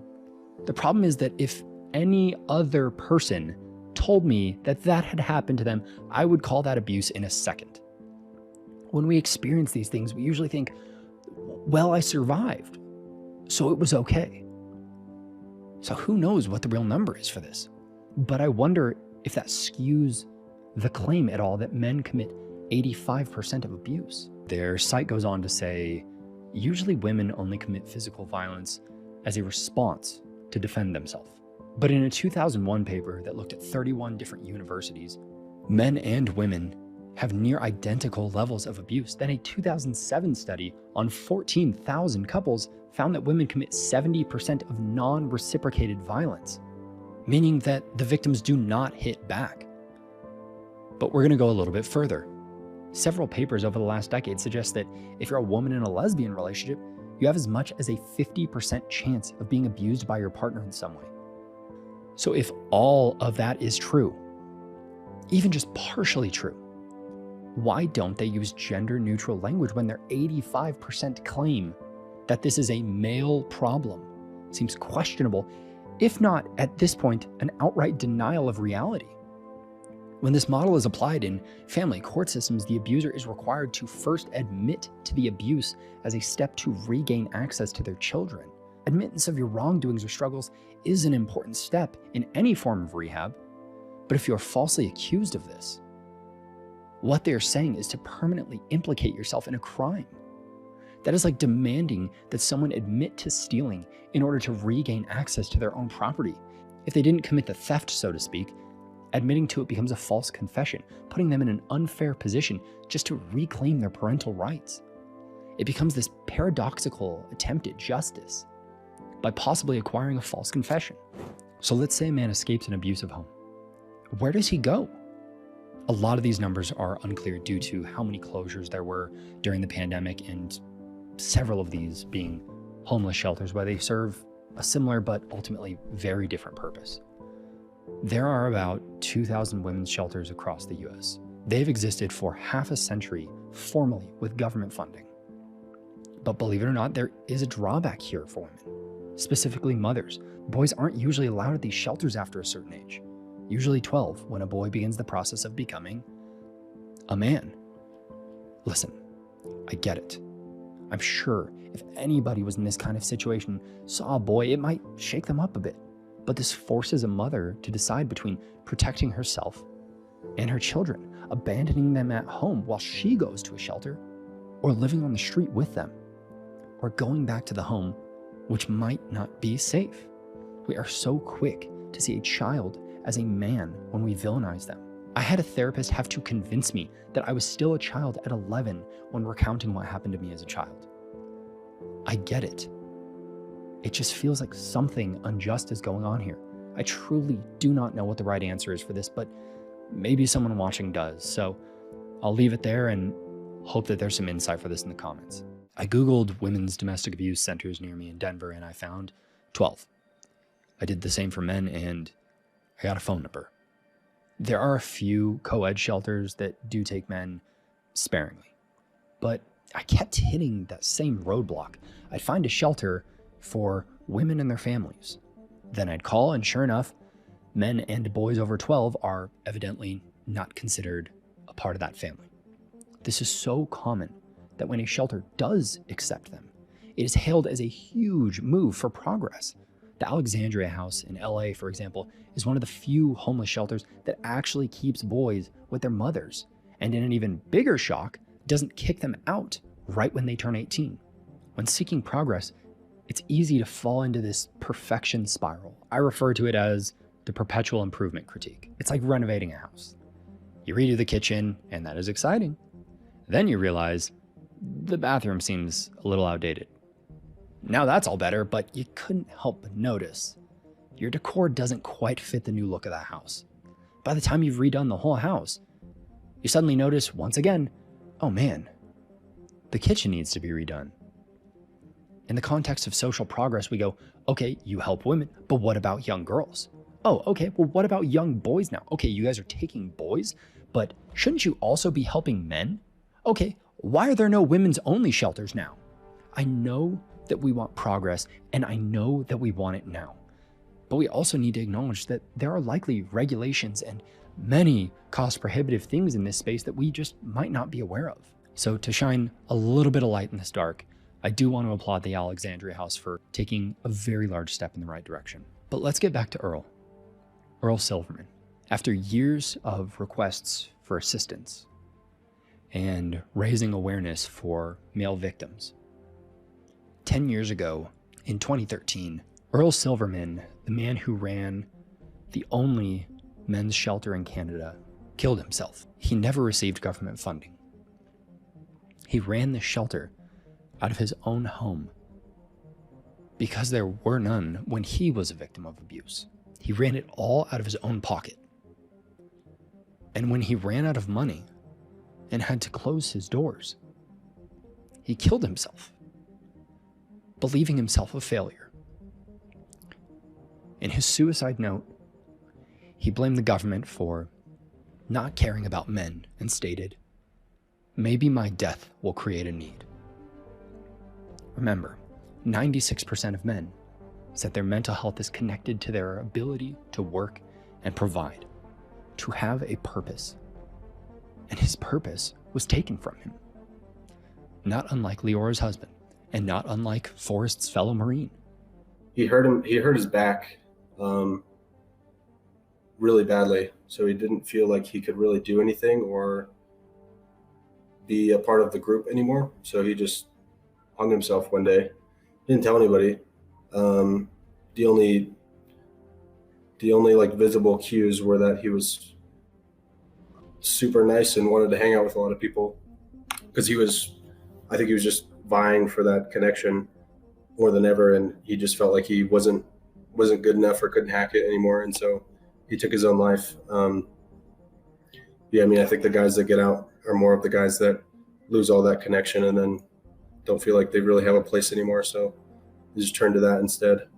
There is an anonymous Greek proverb that says, "A society grows great when old men plant trees whose shade they shall never sit in."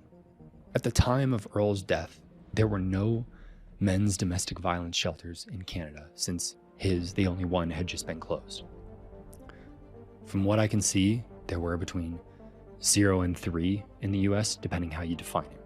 In 2017, Texas, the biggest state in the United States, got its first men's-only shelter.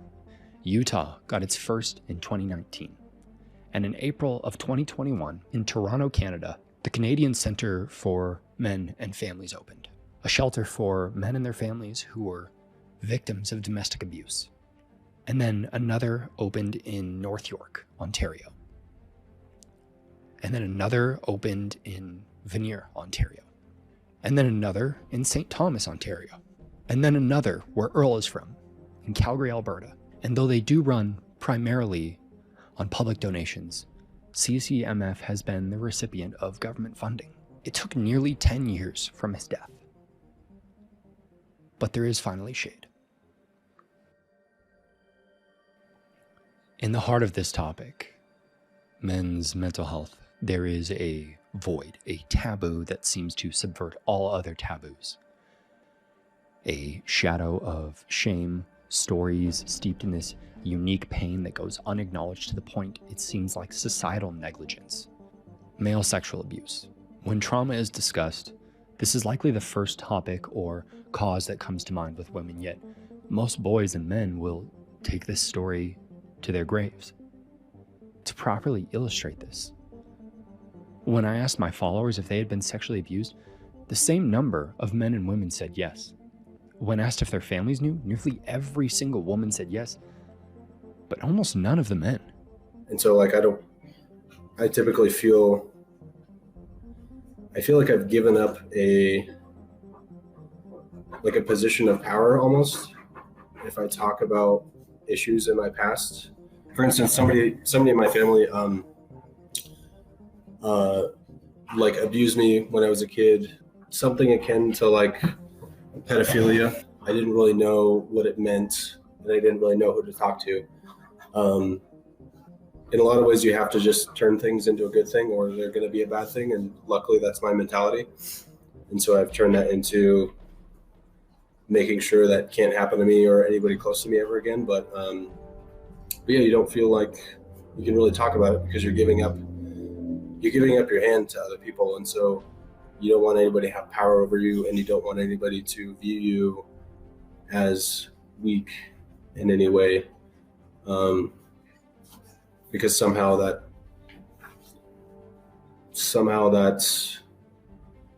makes you less of a man, I guess. But yeah, I don't really know how to phrase it. It exposes you in some kind of way. Yeah, it definitely exposes you. There are so many unseen ways that men carry the weight of these experiences, as Wes and I discuss here. You know, when it happened to me, there were like years where I was like confused about my sexuality. There were years where I was really uncomfortable around men. There were years where it was like I remember as a kid being scared when I was alone in a room with another adult or with an adult, and not necessarily like I don't know how to explain it. It was like I would be alone with an adult, and because of what happened with me, it was just kind of like really tense for me. It was just immediate like, okay, like are they gonna do something to me?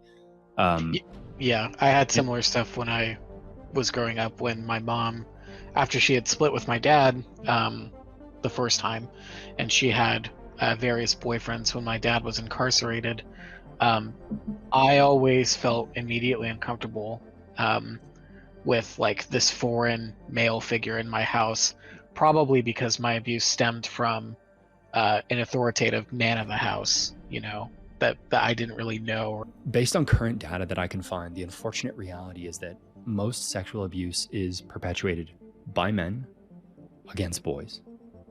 But the hang-up with a lot of these stats is still, in many countries, men cannot be called victims of rape. If a woman is the perpetrator, even less countries would call it that. Think about all the headlines that say, teacher intimate with student, when it's a female teacher with a boy, but teacher rapes girl, when the roles are swapped. It's clear that we see things differently. Oftentimes, even congratulating the young boy in these scenarios, that number becomes even more skewed if we remove the statistics from inside prisons. It is said that what usually gives people the courage to speak up on topics is hearing someone else's story. Since I first talked about this when I was 25, I've been very open about the fact that I was sexually abused for several years as a kid. Yet of all the men who voted yes on this poll, I still had no idea that any of them had had a similar experience, even though I'd known some of them for years. Even when reflecting upon why I spoke about my experience, it wasn't courage, it was an accident. I said something that made two of my friends interrupt me in a movie theater while we waited for a movie to start, and they just said, "Wait, what?" And I froze and just sat there and said, "Can we please talk about this later?" I don't remember the movie. I didn't feel relief after finally sharing it. All I remember was fear and trying to figure out, how do I explain this away? How do I tell them, no, you guys misunderstood, that's not what I was saying?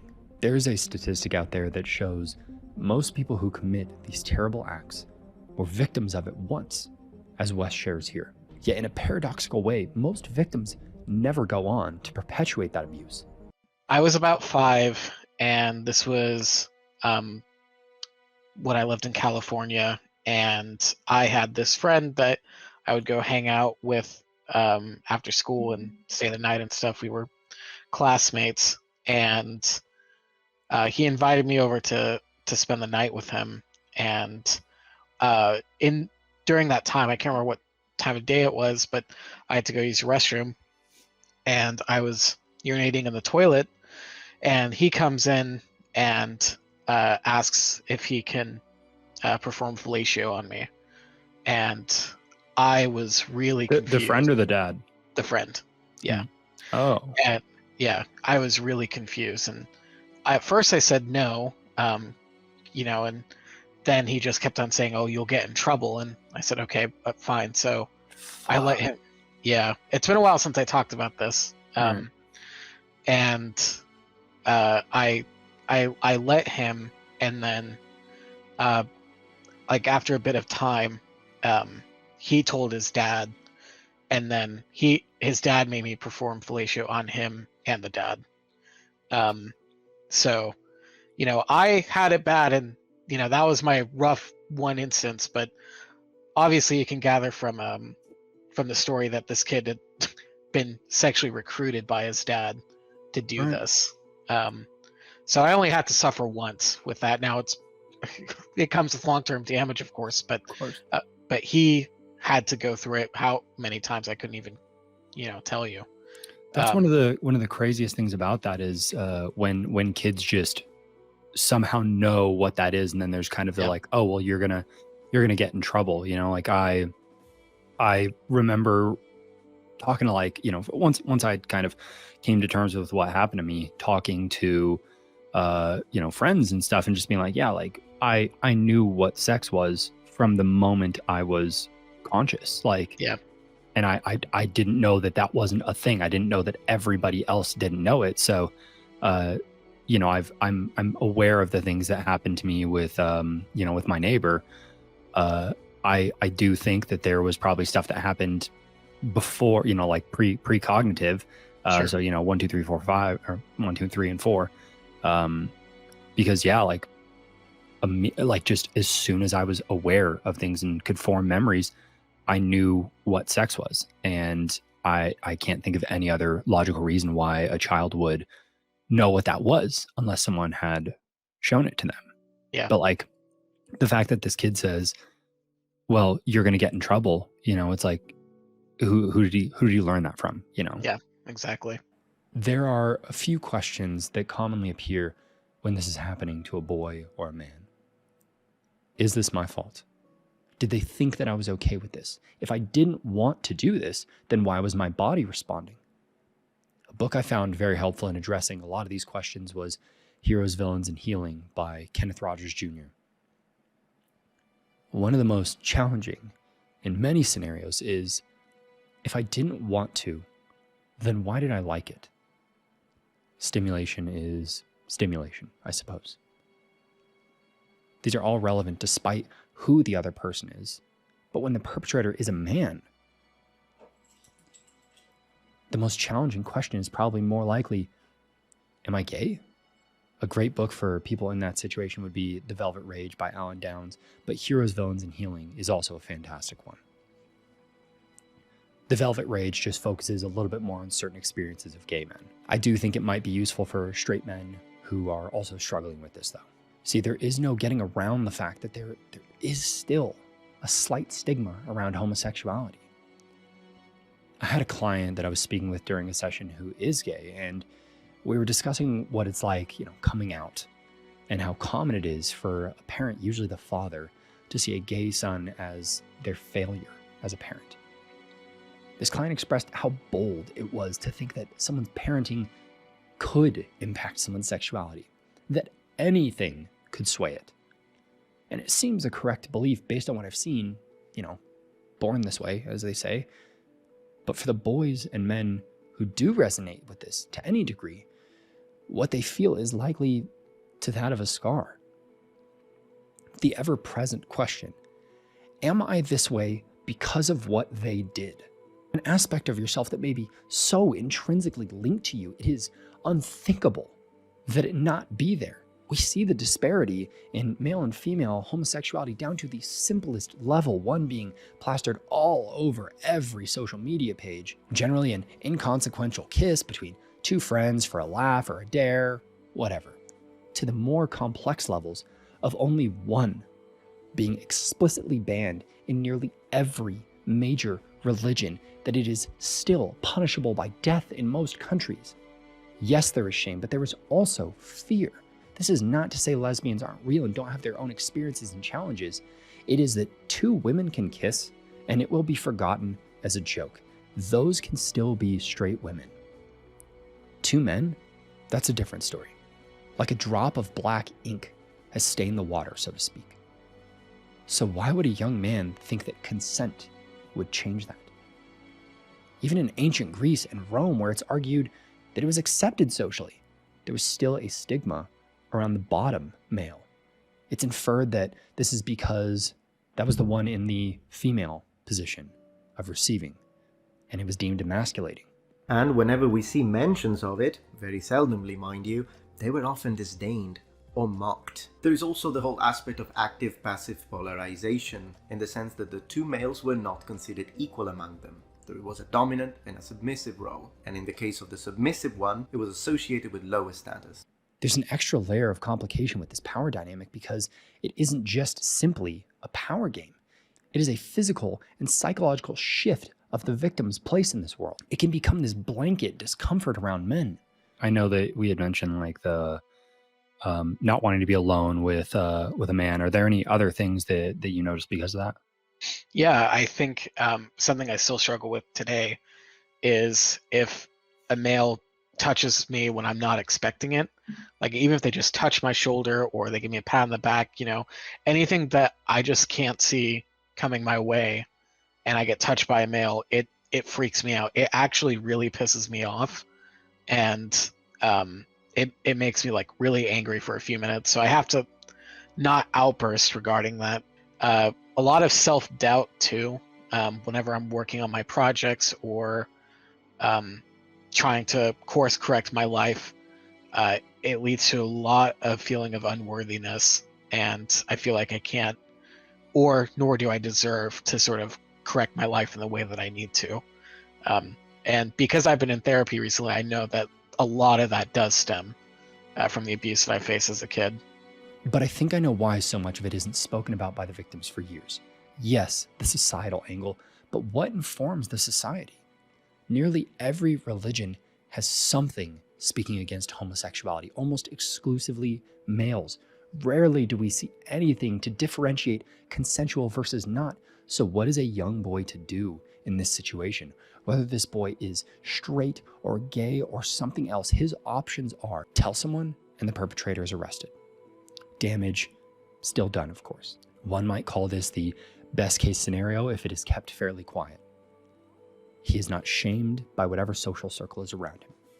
Seriously, have you ever considered this? Imagine this information making it around a young boy's school. Will anyone his age grasp the nuance and complications of what he's just experienced? God forbid this information makes it over to the school bully if he is religious, fear of what his family and religious heads at church might think. The worst case scenario is that a boy believes he is going to some version of hell, that there is now a blight on his eternal soul. How is a boy to differentiate when it is treated like this irreversible stain, the drop of black ink that has permanently turned the water? A child believes that what is done to them is now an immutable part of who they are. And if it is that, the solution, of course, is just to never tell anyone. If no one knows, then no one can humiliate them. If the stained water is never seen, parents and religious officials cannot be disappointed. And the attacker, they know this. They use it to their advantage. Stigma gives them silence. Silence gives them safety, and silence can lead to shame or worse. I really, really debated showing this next clip with my mom because this is a deeply personal moment. But we both agree it is important both for the parents of victims to hear and for victims to hear how their parents handle it. To any parents listening, please understand that this is just not something you can really prepare a child to combat. And please give yourself grace around this. I do have one more question actually, because I on this episode I'm talking about me getting sexually abused and stuff like that. I didn't tell you about that until I was 25. What was that experience for you when I finally told you what happened? There were some really, really rough times in your adolescent. I mean, I would find you curled up in a ball crying and you didn't know why.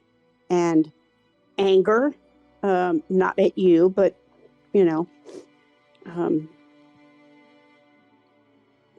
but at your abuser. Disgust, anger at myself for not knowing.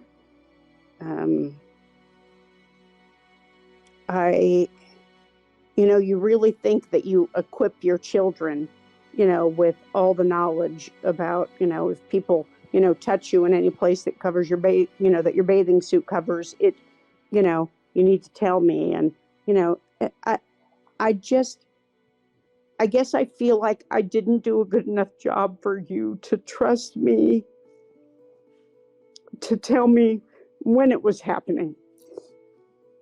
So I didn't open up the lines of communication well enough.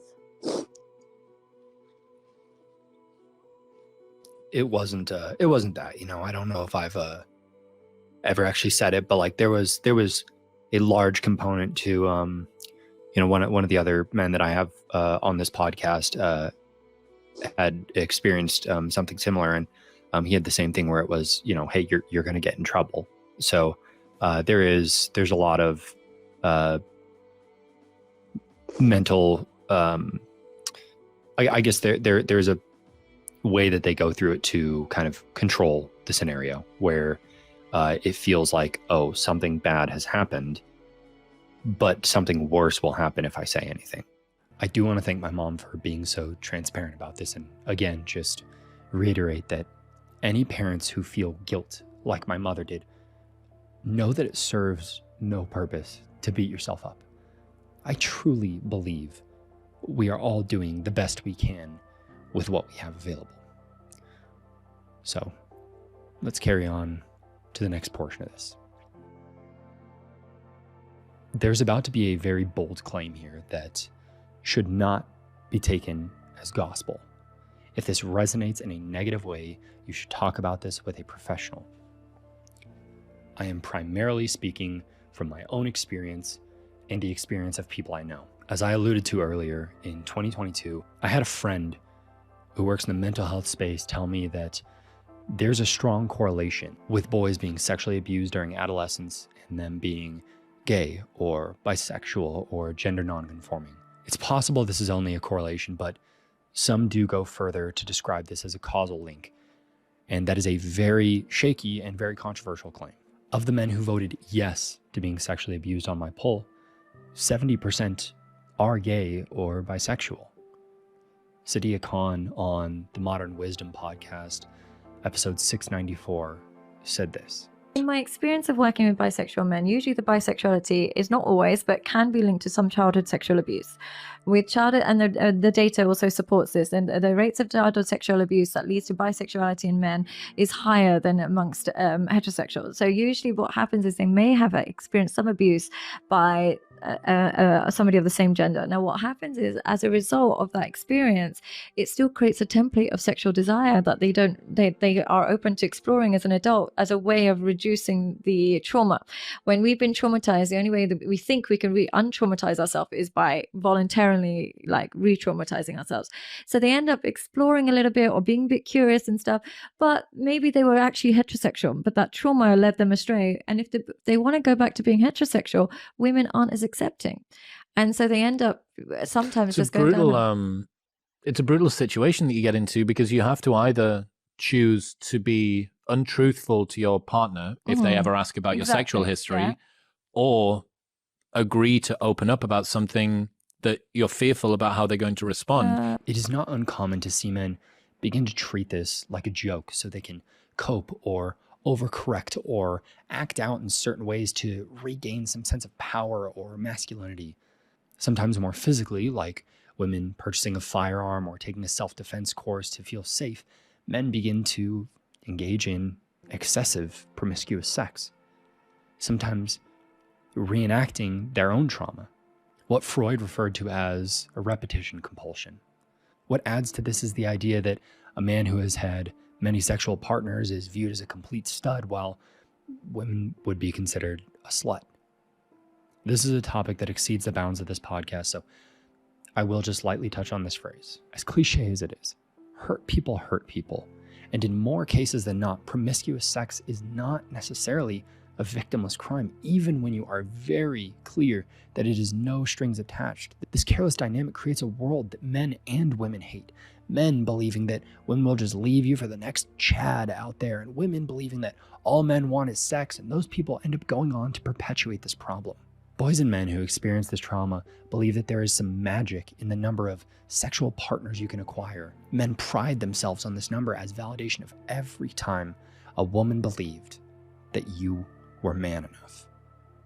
But as the years between them and their trauma increases, it instead becomes the number of times you band-aid inexplicable pain with a temporary pleasure, much the same way many victims become addicts. If nothing else, you have this brief period of time where all of that pain is quiet. Alternatively, it becomes a way to diminish the value of something. Think of it like this. If sex is attached to a painful memory, but you do it a lot, as much as you can, it waters down that act.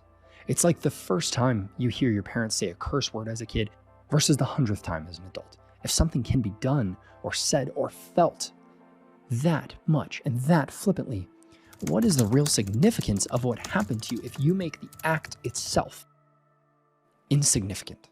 If your cup of blackened water can have more water added until there's almost no trace of ink at all, if you can dilute and dilute until it appears to be pure again, then was there really ever any ink to begin with? Understandably, few men are willing to go on record to talk about this. So, in the spirit of transparency, that is more or less my story. From it happening in elementary school, fear of family and religion learning, fear of God and damnation, fear that this drop of ink was because of him, fear that my soul and my sexuality was stained. It's a controversial thought to say that it may have had a hand in determining my sexuality, because people will hear that and then begin to extol the possible uses of conversion therapy. They hear repetition compulsion and see it only as a symptom of a disorder. One of the hardest things I've ever heard in my entire life was, "You're not bi, he just did something to you and you liked it." And while I disagree with that, I don't know that we currently know how sexual trauma really impacts the brain, and I don't know how long it will take to understand the unique impact of every individual. At first, it was, I kind of dismissed it through sort of being really sarcastic or trying to downplay it with humor, because that was kind of the only way I could reintroduce it in my life without it harming me in the immediate. So I would make jokes, and it's still something I can do today. Admittedly, I'm not saying it's exactly healthy, but it's still something I do, where I'll make fun of myself for that situation. And so I think that's how it sort of started. I can't remember the first time of bringing it up. Was like, I remember the first time I started to think about talking it, and that's when I was reading through Berserk the first time, and we saw what happened with Guts. And then when, I know not everyone may read Berserk, but basically the main character goes through something like that, and he can't really be touched by males, and you don't know why initially, but when you first experience that moment, I kind of knew immediately why that was the case, and then you get the context later, and that's that's when I started to be open about it. You see all the wrong yeah. You see all the Berserk on the shelf.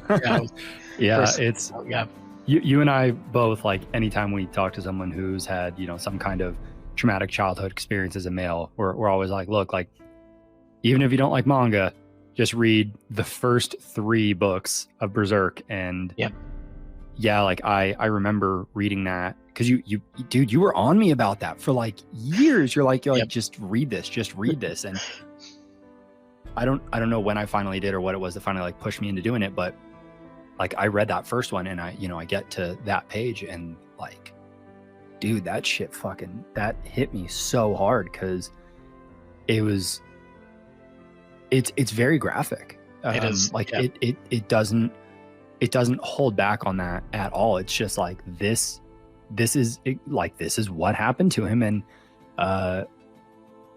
dude, like and it was the same thing, like the thing about like men touching him. I always had this thing about like men being behind me. Like even if I like close my eyes and think about a person standing behind me, it like kind of makes my makes my skin crawl. Being in restaurants and stuff, I always have to be in a position where I can see all the entryways, which there's like, I guess, some stuff about that, like, oh, it's connected to like PTSD. I don't know, but it's just, I know that's been a thing for as long as I can remember. It's really strange the way that all this kind of stuff affects people. And I'm glad that Berserk did not skip on the details when it comes to showcase and that sort of thing. I don't think you can portray trauma or stuff like that with a lot of censorship or restraint. Therapy, specifically psychedelic therapy, as I said, caused a large reduction in several negative symptoms that I had been experiencing for nearly 2 decades. A downstream effect of that was a healthier relationship with sex, and in my case, that showed up as a large decrease in attraction to men. I don't know how it will impact others, but I can confidently say that whatever your relationship with sex or sexuality or your view of these things and how you interface with them, it can be improved. If you were in a situation like this, whether it's a male or a female, an acquaintance or a family member or a stranger, I hope you find the healing that you need. I hope you gain what took me 5 years of active daily effort to achieve. I hope you don't spend almost 2 decades in denial, and I hope you find all of these things much quicker than I did. Restricting topics that you feel like may harm people are going to do more harm than good. You know, that's what I feel, because you're ignoring the problem. Take that from, I guess, both of us who didn't deal with it for such a long time. Yeah, for years. So I mean, I should have dealt with this. I had a chance to deal with it when I was in therapy as a preteen, and I still didn't. You know, so yeah. So did I. But the thing is, like, there's an element of denial to it in the beginning, where it's like no, like this didn't happen, or like, okay, like this did happen, but you know, it was kind of my fault, or like, okay, this did happen, but so wasn't I sort of choosing it? You know, it's like you find ways to make it to where like you're not like the victim of a situation. Like I remember actually being in therapy to address a lot of this stuff in my mid-20s, and talking to the therapist, and I was like, well, you know, like it's kind of my fault, like I should have done this and that. And he's like, Andrew, do you know what an 11-year-old looks like? And I was like, well, yeah. And then he's like, I don't think you do. And we don't change, like, you know, from our, I don't think of myself as now being 30 any more than I do as like a 12-year-old. I feel like the same person on some level. So when I think about things that happened to me back then, I'm thinking about myself having the abilities that I have nowadays. And my therapist was literally like, I think you need to see what a child actually looks like. And I went home for Thanksgiving that year, if I remember right, and I saw my nephew, who was, you know, 9 or 10 or something like that. And I was just like, there's no fucking way that this kid could defend themselves against someone that much older than them. There's no shot. And like, that was fucking crazy for me to like actually see someone at the age that it happened. And I'm like, that's a fucking child. Yeah. You do your best to sort of contextualize the situation in any way where you feel like you had more power or agency over it than you really did, so that you can kind of move on. But unfortunately, I think that just bogs you down and makes you not really deal with what happened and understand why it happened, because you're just kind of getting to the circumstances of it happening to you, but not why it happened to you. And you know, so that doesn't do you any good as far as I'm concerned. Viktor Frankl has a book called Man's Search for Meaning, and he talks about how the people who actually made it through Auschwitz, the only reason that they were able to was because they made meaning out of their suffering. So as much as I hate it, I remember my mom, not the most opportunistic time to bring this up. I was like in the early stages of like acknowledging it and everything, and she had a more like religious bend on it. So I also don't think I was really receptive to that. But she was like, you know, what if what happened to you, what if the reason that it happened was so you can help other people who have experienced that kind of stuff?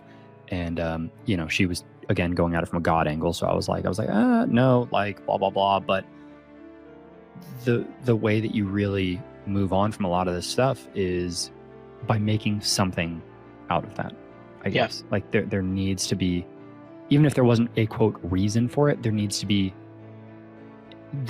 a thing that you can gain out of it. Otherwise you are permanently a victim of it. I would say you're not culpable of what happened to you, but unfortunately you're now responsible. So you have to take what you do with what happened to you and make the most of it, like you were saying. And if making the most of it is just therapy or, you know, connecting with people who experience the same thing, then, you know, you should do that instead of ignoring it or deflecting or finding unproductive ways on how you deal with it. Feminism and Men. In 2016, I considered myself a huge feminist. A huge feminist. And if I hadn't deleted my old Twitter, I'd have loads of tweets to back it up. How many times have we heard feminism's for men? Is that feminism benefits men? Feminism is beneficial for men. Feminist boys are future men. Feminism is as important for the men you love as it is for you. A lot of MRAs say that feminism doesn't fight for the rights of men. What would you say to that? Cry me a river. Really, because feminism is a movement about the discrepancies when it comes to women's equality. I heard about the movie The Red Pill by Cassie J and wanted to hate watch it with some friends. At least that's what I told them. The truth is, I wasn't doing well. Mentally, I wasn't sure what was going on, but I'd heard a podcast that referenced this movie. Men's rights, men's mental health, basically a bad word in the circle of people that I was in. Maybe there was something in this movie. Maybe it would help us as a society, or me as a person, to have more clarity and understanding about where we were. Because these friends that I had invited truthfully weren't doing much better mentally than I was. As we watched it, anytime a good point was made, it would hit me. There is no denying that there are many human rights issues that uniquely or disproportionately affect men. Paternity fraud uniquely affects men. The United States Selective Service, in the case of a draft, still uniquely affects men. Workplace deaths, disproportionately men. War deaths, overwhelmingly men. Suicide, overwhelmingly men. Sentencing disparity, life expectancy, child custody, child support, false rape allegations, criminal court bias, misandry, failure to launch, boys falling behind in education, homelessness, veterans issues, infant male genital mutilation, lack of parental choice once a child is conceived, lack of resources for male victims of domestic violence. So many issues that are heartbreaking if you are the victim or you love someone who is the victim of any one of these issues. These are men's issues, and most people can't name one because they think, well, men have all the rights, they have all the power and privilege. But these issues deserve to be acknowledged. They deserve care, attention, and motivation for solutions. But in those moments of sitting across from my enemy, I wasn't listening. What was I doing? I was anticipating. I was waiting to hear a sentence or even just a couple of words in succession that proved what I wanted to believe, that I had found the misogynist, the ground zero of the war on women. Well, I couldn't keep denying the points they were making. There are real issues. But in my effort to avoid agreeing with my enemy completely, I changed from putting words in their mouth to acknowledging the issue, but insisting they are women's issues. So here are two examples of how that would go. A men's rights activist would say to me, men are far more likely to lose their child in a custody battle. And I would counter, well, because women are unfairly expected to be the caretaker, it's discrimination against women that women get custody more often. Yeah. I'm not proud of that.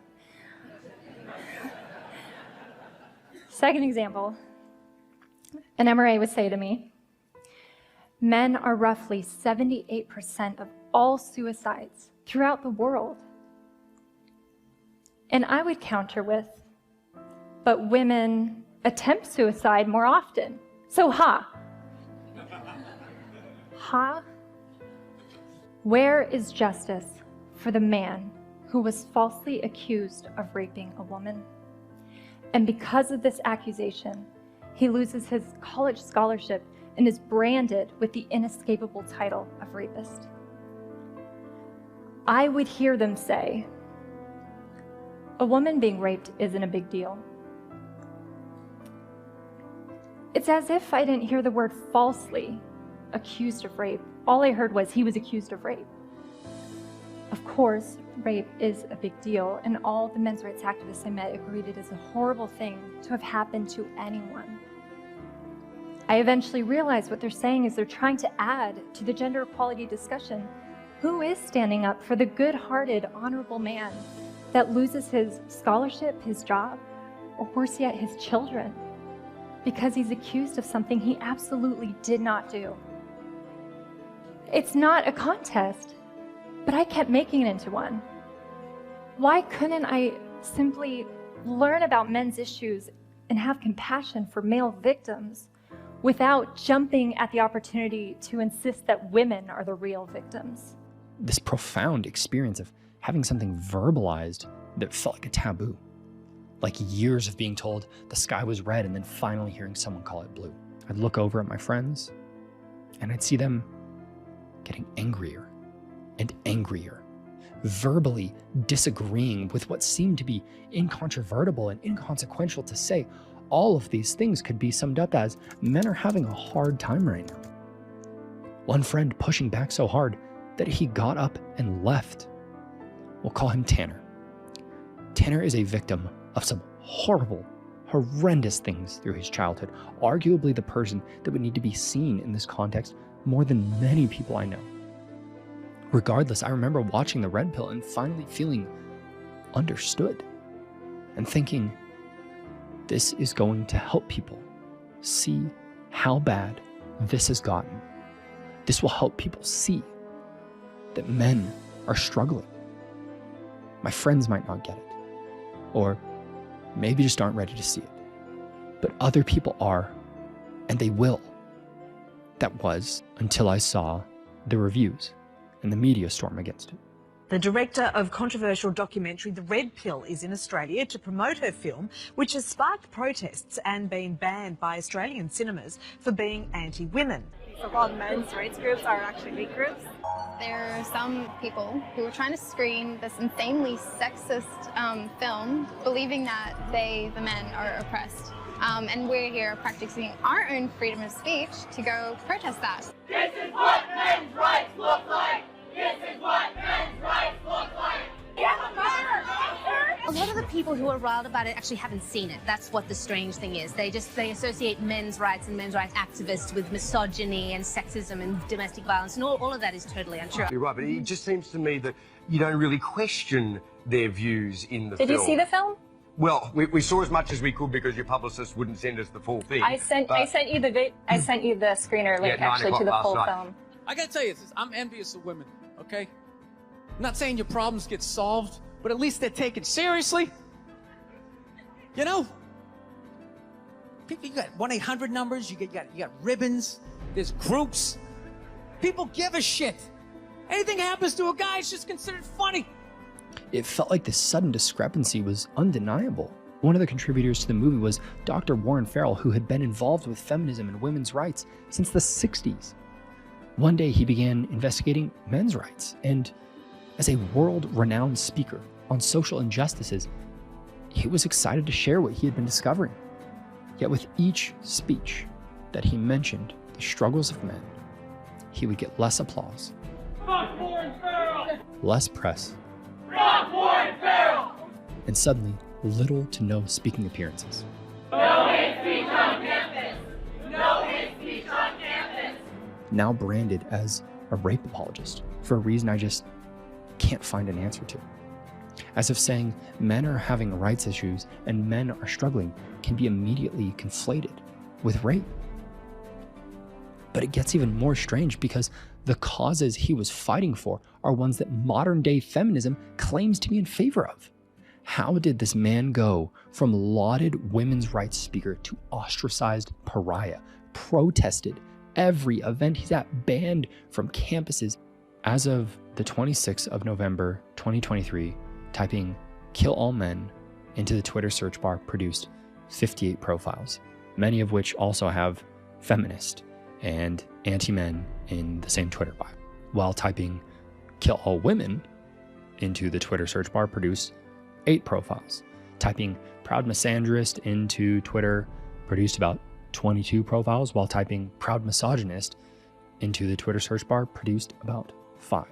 We teach boys they aren't desired with common tweets like, I'm pregnant, wondering if it's a girl or an abortion, a joke that is repeated ad nauseum. The average boy is behind at every level of education. During the pandemic, men were dropping out of school to look for work at higher rates than women. You see the same general sentiment of, how are you going to be so advantaged as a man and still fail?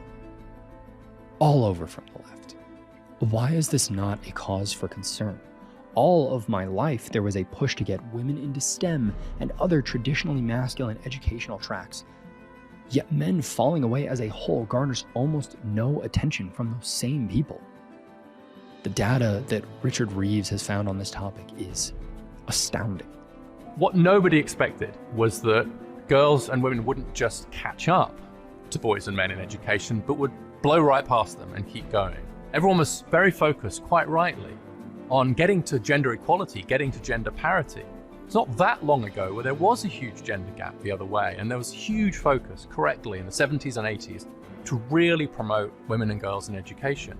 But the line just kept going, and nobody predicted that. Nobody was saying, what if gender inequality re-emerges in just as big a way as now, in some cases bigger, but the other way around? And to some extent, everyone's still trying to get their head around this new world where, at least in education, when you talk about gender inequality, you're pretty much always talking about the ways in which girls and women are ahead of boys and men. And that's happened in a very, very short period of human history. When these questions are brought up, men are told they're mansplaining, or that whatever he's experiencing is just a symptom of toxic masculinity. A phrase which, according to psychologists at the Center for Men's Psychology, over 85% of people think is not just insulting, but most likely harmful to young boys. When words like toxic masculinity are used, this is another Richard Reeves thing, it's the same concept as original sin.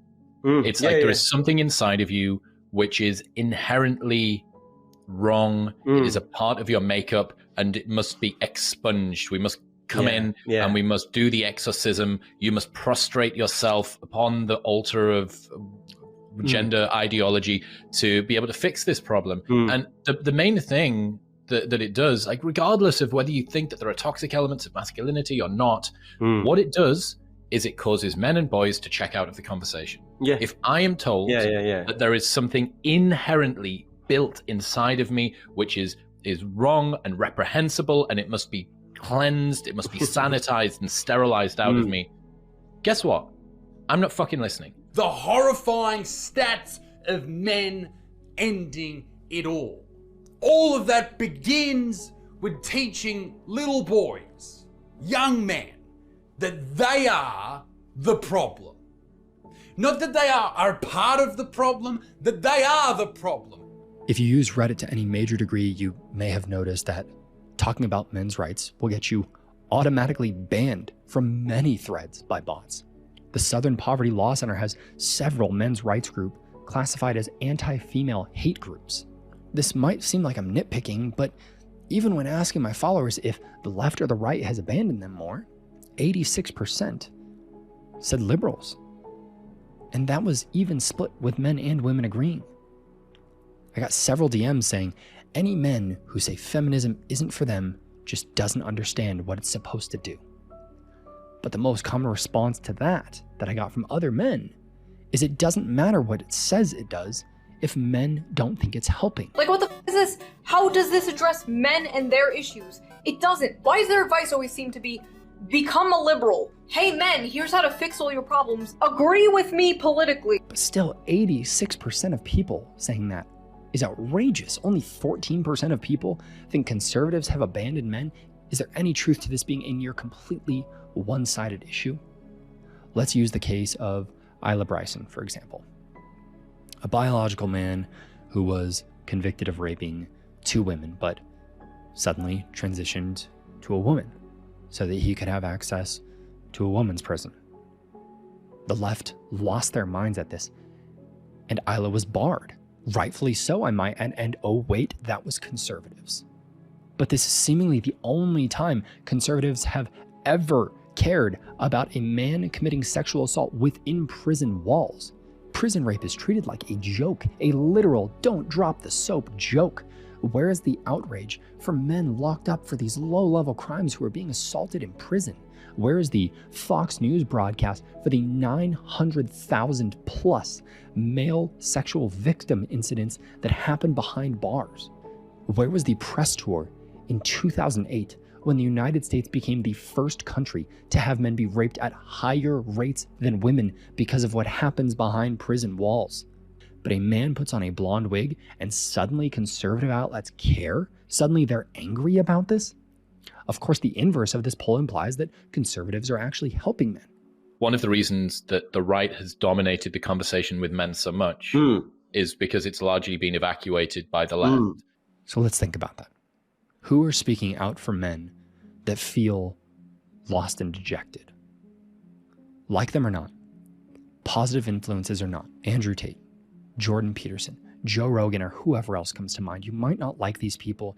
You can call them toxic. One of them, I think, far more than the others. They might not even be the right people to talk to men. But they are talking to them. And they are encouraging them. Like I heard one, I think it was a guy called John Proctor, and he had a great quote where he said, you can achieve more than you have because you can become more than you are. None of these men are telling men that they are broken, that they are flawed, that they are evil at their core. And that has almost exclusively been dominated by the right. And, you know, for every single person, I don't care who you are, that says, I have a problem with Andrew Tate, I have a problem with Jordan Peterson. Okay, who do you suggest instead? And I asked the guy who you helped me prep for, and I was like, okay, I understand that you have a problem with the people that have just been held up as potential role models for men. Please tell me who you would suggest instead. And it took 10 seconds in front of a live audience of silence for him to say, my brother-in-law. And I was like, how about somebody that we all know? Who has the left offered up that tells men they can be more than they are? That fatherhood is good. That masculinity is a good thing. Very few, if any. We talk a lot about how Andrew Tate has indoctrinated boys, and in a lot of ways he has. I don't support Andrew Tate in the least, but we haven't also talked about how there are organizations that are going into schools right now to indoctrinate boys, educate them, just like Andrew Tate, but to educate them that they are violent, like rapists in waiting. Even the advice on how men can remedy their solution seems to be barren from the left. So I asked some men what they think good masculinity is, or someone who is admirable in that way. For me, being a dad is number one. So that role model that I'm looking for has to be a dad above everything else.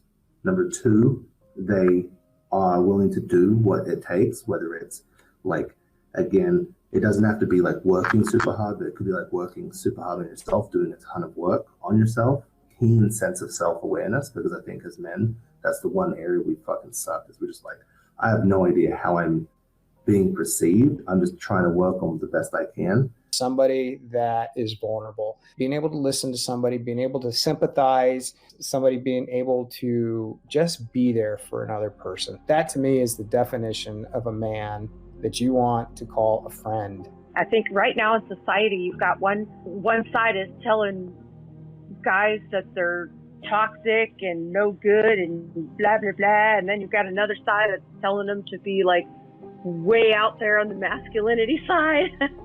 And I think that's given a lot of conflicting information to people, like influences and stuff. And it's like no wonder that men's mental health is struggling so much. God, number one, if you see God as a male. But besides that, a physical person, I personally recommend Rollo Tomassi. And his third book, as you know, is titled Positive Masculinity. And he's been married 27 years, you know. But I think historically people often would list their father or their uncle or someone who was actually close to them. Like let's say 100 years ago, maybe even 50, 60 years ago. Once Hollywood became the full thing that it is now, so much more of our psyche of like who we emulate has moved towards like celebrities and singers and different people and like has supplanted, I think, the role model. Whereas like in religious society, there is built in this like respect of your elders, respect of your parents. And a view of the higher power, whatever that is. Yeah, well, I mean, and the hierarchy inside of most religions is that your father is actually the very first thing in the chain that leads to God. There's wisdom here, and I think that that's true. I think that we have in many ways. Although when you meet a man with a great father, he will be quick to mention it. It's never a doubt. And I put my dad in that space as well. I super admire his ability to take care of his family, maintain peace, and create a secure environment. For everyone who has a good male role model family member, make them a role model, like highly encouraged. And then I think for myself, where I'm at now is that my role models are moving more and more towards people who are creating things that last, whether that be a family, whether that be institutions, whether that be something that's trying to make the world a better place, and is working towards that sticking. And I think that in the modern world, it's easy to, in cancel culture, if you will, want to quickly take someone off of the role model spot when they say something that you disagree with or something goes slightly wrong. And I think that that's a mistake, because everyone's going to make mistakes. The question is, how do people live up to them? And someone who can answer for their mistakes and apologize, and move on, that's role model worthy. So, I mean, someone like a Jordan Peterson quickly comes to mind, not because everything he says is perfect and not because I agree with him on everything. I don't. But I think that his approach to how he's trying to live life, his approach to how he's creating family and such, is something that's admirable. Marcus Aurelius. That's exactly what I was thinking.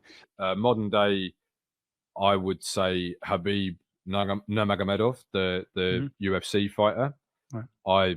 I think he's brilliant because he is more action than he is talk. He is everything he purports himself to be. Like the way he talks about his respect for his father, his respect for his mother, how he views his wife and children. I find him so incredibly admirable. And the fact that he is unmoved by the temptations of the world in which I'm sure he resides, being a man of such success. So there's him. And then historic would be Churchill, which I know is very unfashionable, particularly in the UK these days.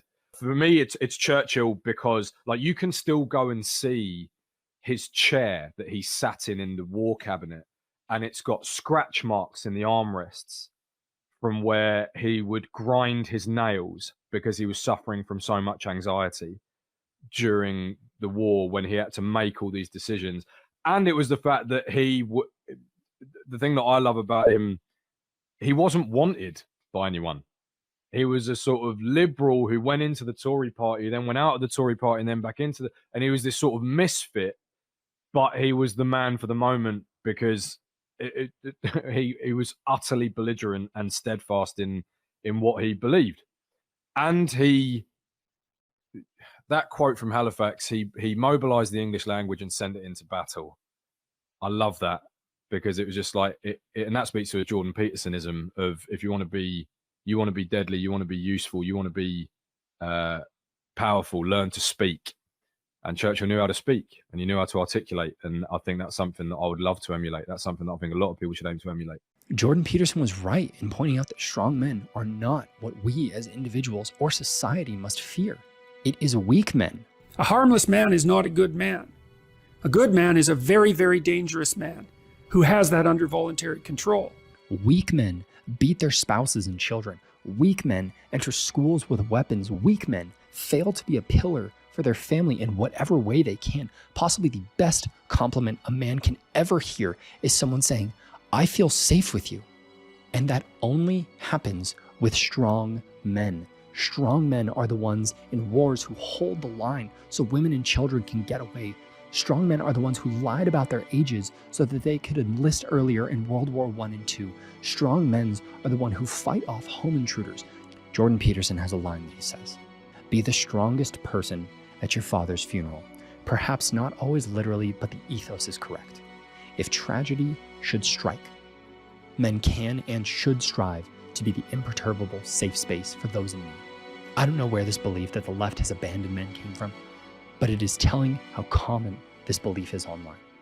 I don't know what could change this, or even if it should change, but I don't know how long the phrase "feminism is for men" can keep being said when currently it seems past the point of parody. This isn't to say women don't see this. See, there's a concept called the Overton window, which more or less states that politicians can only act to a certain degree when things are socially acceptable. Think of it like this. 20 years ago, finding gluten-free food at a restaurant was very challenging. More people became aware of their gluten intolerance, and because of this, it became less of a financial risk for restaurants to store these food and for stores to have these food. Same with veganism, keto, no seed oils, and more. Personally, I think that window began to open with Nora Vincent in 2006. Nora Vincent, who has authored many books, spent 18 months disguised as a man. She wrote about it in her book Self-Made Man. What was the revelation she kept coming to? That men are lonely. Men don't feel like they can talk about their feelings. That there is immense privilege in being a woman, and that being a man is not this simple life of ease that it is portrayed as. Nora later killed herself in an assisted suicide facility in Switzerland. Why? Due to years of depression that some close to her say began after her time as a man, though this remains unconfirmed by a strong source. We've seen this topic become even more popular from a very, very unlikely place. Trans men, meaning biological women who have transitioned to men, for those who are unaware of the phrase. A trans man named Zan wrote this post about their experience with manhood on Tumblr. This is a few minutes, but I swear this is worth the listen. Quote, I'm actually pretty quiet about the fact that I'm a trans man usually, but holy shit, I need to tell you about the culture shock I'm going through because it is blindsiding me. There is a huge sense of social isolation that comes with being perceived as male. Because now, people are subconsciously treating me as a potential predator. All strangers, no matter their gender, keeping their guard up around me. It made me realize that there is no inherent camaraderie in male socialization as there is in female socialization. Unless, of course, it's in very specific environments. The fact I don't ambiently experience this mutual kinship in basic exchanges anymore is an insanely lonely feeling. You know how badly this would have fucked my mind up if I had grown up with this? It's 4:30 a.m. and I'm mourning the loss of a privilege I didn't even know I had. Anyway, I'm gonna figure out how to navigate this. Don't know how yet, but I'm gonna. Frankly, this is something I would have never understood without living the experience. It's now blatantly clear to me that most cis men probably experience chronic emotional malnutrition. They're deprived of social connection just enough for it to seriously fuck with their psyches, but not enough for them to realize that it's happening and what's causing it. It's like they're starving, but they don't know this because they've always been served 3 meals, except those meals have never been big enough. This deprivation comes from all sides of the aisle, by the way. In the case of women, when I'm out in public and interact with women, all of them come off as incredibly aloof, cold, and mirthless. I've never experienced this before, even though I know exactly what this composure is, the armor that keeps away creepy-ass men. As someone who used to wear it myself, I know this armor is 100% impersonal. Nobody likes wearing it. And I can say with absolute certainty that women would dump the armor in favor of unconditional companionship with men if doing this didn't run the risk of actual assault. Trust me when I say, women aren't just being needlessly guarded. But I only have a complete understanding of this context because I've experienced female socialization. If I hadn't, I would have thought this coldness was a conspiracy against me devised by roughly half of the human population. Even now, with all that I know about navigating this world as a woman, I'm failing to convince my monkey brain that this armor isn't social rejection. As for male socialization, it seems taboo for a man to be platonically intimate with men for reasons I have yet to fully understand, but I think it boils down to A, the fact that society teaches boys that it's not okay to be soft with each other, and B, garden variety homophobia. Our media only shows men being intimate with one another when they're teamed up against a dire situation, and I'd bet real money it's a huge reason why men gravitate toward activities that simulate being teamed up against an opposing force. But men are not machines of war. Yes, testosterone absolutely gives you dumb bastard brain, but that just makes you want to skateboard a wagon down a hill or duct tape your friend to a wall, not kill someone. The human species looks so much colder standing from this side. I can see how men might convince themselves that their feelings of emotional desperation is personal weakness, as opposed to a symptom they're all experiencing of white imperialism. Because this human connection, this firth, is as essential for our well-being as water is. So sick, how sick, I want to destroy this garbage. End quote. This is not unlike Nora Vincent's experience. And even though she now experientially understands both sides, it still shocked and disheartened her. Or James Barnes, another trans man who experienced, as they put it, closer friends as a woman with girls I met in a bathroom than I have with men in my 8 years as a man. I had closer friendships with random women I met in the bathroom before I transitioned at clubs because of how open women are than I've had in my 8 years of transitioning. Because women are just so much more vulnerable and deep than men. What's hard is none of this invalidates how real and raw women and people who are in marginalized groups feel about cis white men. All of that's valid. But I also now understand why the suicide rate is so much higher in men. Because this shit is lonely. There are large groups of women called the Honey Badgers, comprised of former feminists doing everything that they can to raise awareness for men. A YouTuber, Shoe on Head, had a massively viral video simply titled, "Did We Fail Men?" So, yes, the pendulum is swinging, I think, and that is a good thing, but all of these women that are speaking up for men are getting called pick-me's, as if to imply that the only reason a woman could care that men are suffering is to capitalize on it in some way. What a nasty thing to think. There's a strange thing that happens when you are in the in-group and stick up for the out-group. You will be hated. And while I've given many examples of this, I want to again quote Cassie J in her 2017 TED Talk, Meeting the Enemy. When you start to humanize your enemy, you, in turn, may be dehumanized by your community. But even this pick-me insult does have some truth to it. There will be grifters in any space that has a void. Look no further than Jess Pearly Things, who has gone so far out of her way to appear as an ally for men that she has fully gotten into the space of hating women and saying that they shouldn't be allowed to vote. Feminism and women catch a lot of flack in the crossfire of men's rights, and they're often treated as the villain. I don't think they are, though. And feminism, for all its faults, did do a lot for women and men. But wanting a spotlight on male struggles doesn't mean anything against women. I asked nearly every single person I interviewed if they had any resentment or hatred toward women in their heart when discussing these topics. And guess what they all said? Absolutely not. No. How could you? No, They're great. exactly. How could you? They're oh my God. I love course you women from the bottom of my heart is like right here. I love them all the way to the top of my heart. I do not hate women. I love all the women. It doesn't matter. No, that is such a huge false narrative. False dichotomy. Yeah. Being played out. No. Are there women haters? Absolutely out there. Are there men haters? Absolutely. Absolutely. You know, you've got on the fringes, you have all of that. Yeah. But I would say as a whole, absolutely not. No, I actually tend to really love women.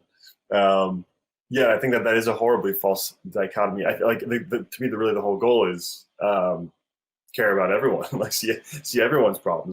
I do not think that a man saying that they need to talk about their mental health and they need to talk about it like with another man who knows what it's like to be in their position has anything to do with being negative on women at all. For my life, I've never been able to get ahead in the areas I want to by looking at it that way. So again, I always look at it and go, if I care about men's rights, I also care about women's rights. The same way as like I care about my daughter, of course I care about my son, right? And so it's the same thing. Just because I love my wife doesn't mean I have to not love my kids. And just because I love my kids doesn't mean I have to not love my wife. No, of course not. Of course not. No, listen, we're all on the same team. You know, bottom line is no matter what sex you are, no matter what race, religion, bro, we are all on the same team, the human race. So let's all acknowledge each other's problems. Okay, everybody has their own problems. Every individual has their own problems, just like every different sex has their own problems. Every race has their own problems. Every religion has their own problems. Okay, we just need to acknowledge that other people have problems that we might not have in life, and embrace that. You know, don't try to one up each other. Just work with each other. If we stop viewing it as a zero-sum game, then we have the incredible ability to find a new height of mental thriving for everyone that we've not seen yet. I really don't think that a lot of women understand the lengths men are prepared to go to make their woman happy. Like that's not to say there's not bad apples out there, because of course there are. But to the women listening to this, you have no idea the lengths and breadths your man is prepared to go to for you. Just give him that opportunity. What does a man look like when you think about it, when you picture that in your head? Is it someone strong, someone skinny, someone tall, short, whatever? Whatever it is, I'm sure you and I can both agree that there is not, and never has been, a men's body positivity movement. Even the implication of it is treated with laughs. We can see Chris Hemsworth as Thor diced out of his gills on copious amounts of anabolics, but then as Fat Thor, his obesity shown to mirror his lack of utility. On the couch playing games, a failure, unable to kill Thanos. His body, the physical manifestation of these things. You do not have to look far to find it for women, though. There are literal covers of health magazines with overweight women on them, but as I covered in episode 59, most ideal male bodies require steroids. Not only can a man not be fat and it be socially acceptable, he must abuse anabolics to have a physique that is desirable by celebrity standards. That doesn't even begin to scratch topics like being a man under 6 foot. I realize this sounds insane because it is, but there are men literally breaking their legs and undergoing several month-long surgeries and recoveries just to add a few centimeters to their height. It can take up to a year in some cases just to walk normally, but on most dating apps, it is almost impossible to even get a right swipe if you are under 6 foot. Being under 6 foot has become a literal non-starter insult. Short man energy, as they say. What did you just say? It's short man energy. What does that mean?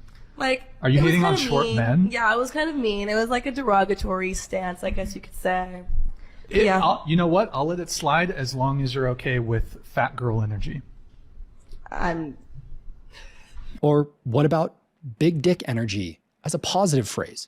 What would the inverse of that mean? Big dick energy, big dick energy. I don't like this term big dick energy or small dick energy because everyone's about body positivity, right? How are we going to talk about men who have desirable characteristics have big dicks and men who have undesirable characteristics have small penises? There are some wonderful men with small penises and some terrible men with big dicks.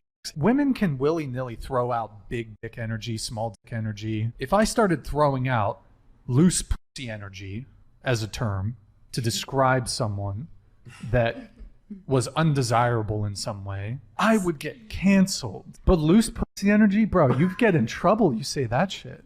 I believe all of this makes dating a very challenging area for men.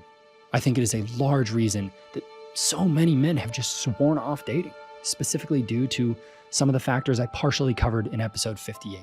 There was some stat that I saw where it was like 50% of men haven't approached a woman with intention to like ask her on a date. You do a lot of stuff it's not higher than that, honestly. Dude, I know, but it's like, it's crazy, like to actually see that number. Cause then I'm thinking about it. Like I live downtown Denver and I'll walk by people and I'm like, dude, every other guy that I see, it's possible that they haven't like asked a gal out in at least a year. Like, it's nuts. That is a problem. What's that kind of looked like on your side of things? You know, so from my side of things, what I will say is I think there is a lot of pressure put onto young men, especially, to have a girlfriend, to have a relationship. And this can actually like mess a lot of guys up, like especially if, you know, if you're my age, you're 20 and you're working on, you know, yourself and your fitness and your health and business, trying to incorporate a girlfriend into that can actually bring a whole world of chaos. And I think a lot of guys deep down know this, or they're just scared of rejection and they don't want to approach a girl at all because they don't want to be rejected. I think sometimes there is likely a bit of fear that things will go well, though, at least temporarily. Divorce for years was something men in particular were very fearful of, as courts once gave preferential treatment to women. But according to Andrea Aiden, a family law attorney from Nevada who once specialized in working with men, things have changed for the better, and in more ways than one. I know that men, and I hear this still to this day, go into court or into a divorce or into a custody case feeling like the underdog and that they're just going to lose because they're not the mother. And that's not the case anymore. Nevada law says preference cannot be given to either parent based upon sex. It really truly takes something significant like a drug problem, mental health issues, alcoholism, domestic violence for there not to be joint custody in a divorce or custody case. And in fact, there used to be laws on the books years ago called the tender years doctrine, which actually gave preference to women for the younger children, assuming because they're breastfeeding or whatnot. That does not exist anymore. We negotiate visitation schedules to allow for breastfeeding, but also to allow for joint custody for the dad. So I always tell my male clients, you're not coming in as an underdog. You are walking into that courtroom with absolute equal rights. And there really truly has just been a change. But there's also fear of false accusations being used to sway custody cases. But yes, I've had cases of allegations of domestic violence against the other parent, or by that parent, or against the children. I've had allegations of sexual abuse. I have seen it all. And the courts consistently say, I need this verified. If you're going to make allegations of sexual abuse, there better be the cops investigating it. There better be a basis for it. If you're just going to go in and make these allegations, they're not going to fly with the court here in Nevada. So far as I've seen, but people try it all the time. Now, 10 years ago, it was different. 10 years ago, you cry wolf, they react. Now the judges are going, no, we need evidence. So it's kind of shifted to an extraordinary claims require extraordinary evidence basis. Yep. That is really cool. Wow. I hear all of it on both sides because I represent both men and women. And my response is always the same. Where's the evidence? Prove it. Another common misconception is that therapy is thought to make a judge see you as the weaker parent and that it would negatively impact the parent's case. And this is what I tell my male clients. I go, you go to this judge and you show that you are trying to better yourself and get help, that you get rewarded because at the end of the day, you are dad or you are mom and you need to be a parent. So I always encourage being honest and seeking the help that you need because going through a divorce is awful, absolutely awful. And if you show that you're really trying to do right by your children, that only good comes from that. If you want to hear this whole interview with Andrea, there's a private link in the video description. Or if you live in Nevada and want to contact her for anything family law related, go to aidenlaw.net. Henry Cavill, something of a darling to pretty much everyone, has even mentioned the struggles with dating in a 2008 interview with GQ Australia, saying, "There's a traditional approach to that, which is nice. I think a woman should be wooed and chased, but maybe I'm old-fashioned for thinking that." He says that just isn't quite as acceptable in today's climate, saying, "It's very difficult to do that if there are certain rules in place. Because then it's like, well, I don't want to go up and talk to her because I'm going to be called a rapist or something. So you're like, forget it, I'm going to call an ex-girlfriend instead, and then just go back to a relationship, which never really worked. But it's way safer than casting myself into the fires of hell, because I'm someone in the public eye. And if I go and flirt with someone, then who knows what's going to happen." There's something called error management theory. Think of it like hearing a fire alarm go off. There might not be a fire, but you're better off assuming that there is, because how many chances do you really have to be wrong about a fire in your house? In dating, how often do women do the first approach? It's quite rare. A man might make an approach and be wrong, but the alternative of not taking a chance and not approaching means he may never find someone. Of course, there is an opposing application of this too. If you think someone might make an accusation against you, then you're better off being wrong and not taking the chance on the approach. Does that make sense? You're better off taking a chance on the false positive and not approaching. But how far can this really go? There's a group of people called the Hikikomori in Japan, people who have been completely isolated for at least 6 months. There are currently 1.5 million people in Japan who have just withdrawn from society. No social interaction, addicted to porn or OnlyFans or their computer, and the US isn't far behind. Men are staying inside, dating AI chatbots and listening to videos of AI Batman to cure their porn addiction. I understand that quite a few of you out there are dealing with a pornography addiction. If you are struggling, I want you to know that you have my support. Seriously, that video has over 1 million views and 4,000 comments of people thanking Batman. No judgment about what helps people. It just really surprised me. So much of this has become a direction of causality issue where the focus is more on who is to blame. Is it modern feminism and MeToo?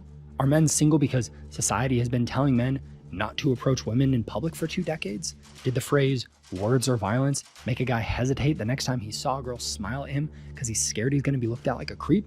Yeah, maybe partially. But there's also a fair bit of, rape and murder from meeting up with people on Tinder. So women also have their portion of error management theory to deal with. Something like, oh, I should ignore this man just in case he wants to kill me. Much like Henry Cavill, I'm kind of old school in the meet someone in real life by going up to them kind of way.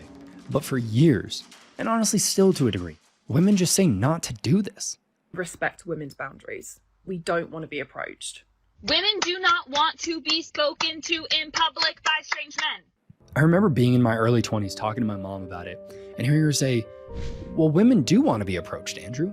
Then my uncle saying, but only if they think you're attractive.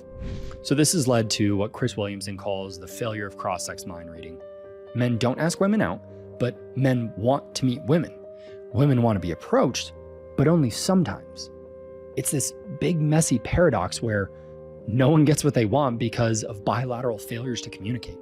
But yes, some women are still old school, wondering why men just don't do this anymore. Why guys don't approach girls anymore? Why men don't approach women anymore. Why do pretty girls sometimes never get approached by guys? The reason why men are no longer approaching women has nothing to do with him not being attracted to you. I don't know why they're not going up to women. Like, what's holding them back from that? Because of feminism and MeToo and all that shit. And because women will fucking put men on blast who like maybe awkwardly approach them. So there's like this social component now where like people are terrified to get like fucking exposed on social media. I will say the don't talk to women trope did give birth to one of the best TikTok trends ever. Do not talk to a girl. Come on, man. That's too easy. Ever. The do not talk to a girl one where guys just show like how much money they've made or how much muscle they've gained or the car that they bought or whatever just because they're single. They're hilarious. But back to Henry Cavill, where he's going to agree with pretty much everything I just said. According to him, there really isn't a, quote, chase anymore. Now, he says, now you can't pursue someone further than no. It's like, okay, cool. But then there's the, oh, why'd you give up? And it's like, well, because I didn't want to go to jail. These comments got him branded as some unaware idiot rape apologist. Mind you, this is the same Henry Cavill that has dozens of compilations of him visibly uncomfortable with women publicly coming on to him. Have that little bit of stigma in the back of your head that you're never quite good enough, so you keep on working harder, but it's not necessarily healthy. But now you're definitely healthy. I think that's one word we could use, right? And even as Superman, I understand you had to win. But if I called you a dick, then I'd be wrong, because you're not a dick. You're a lovely man. Well, sorry.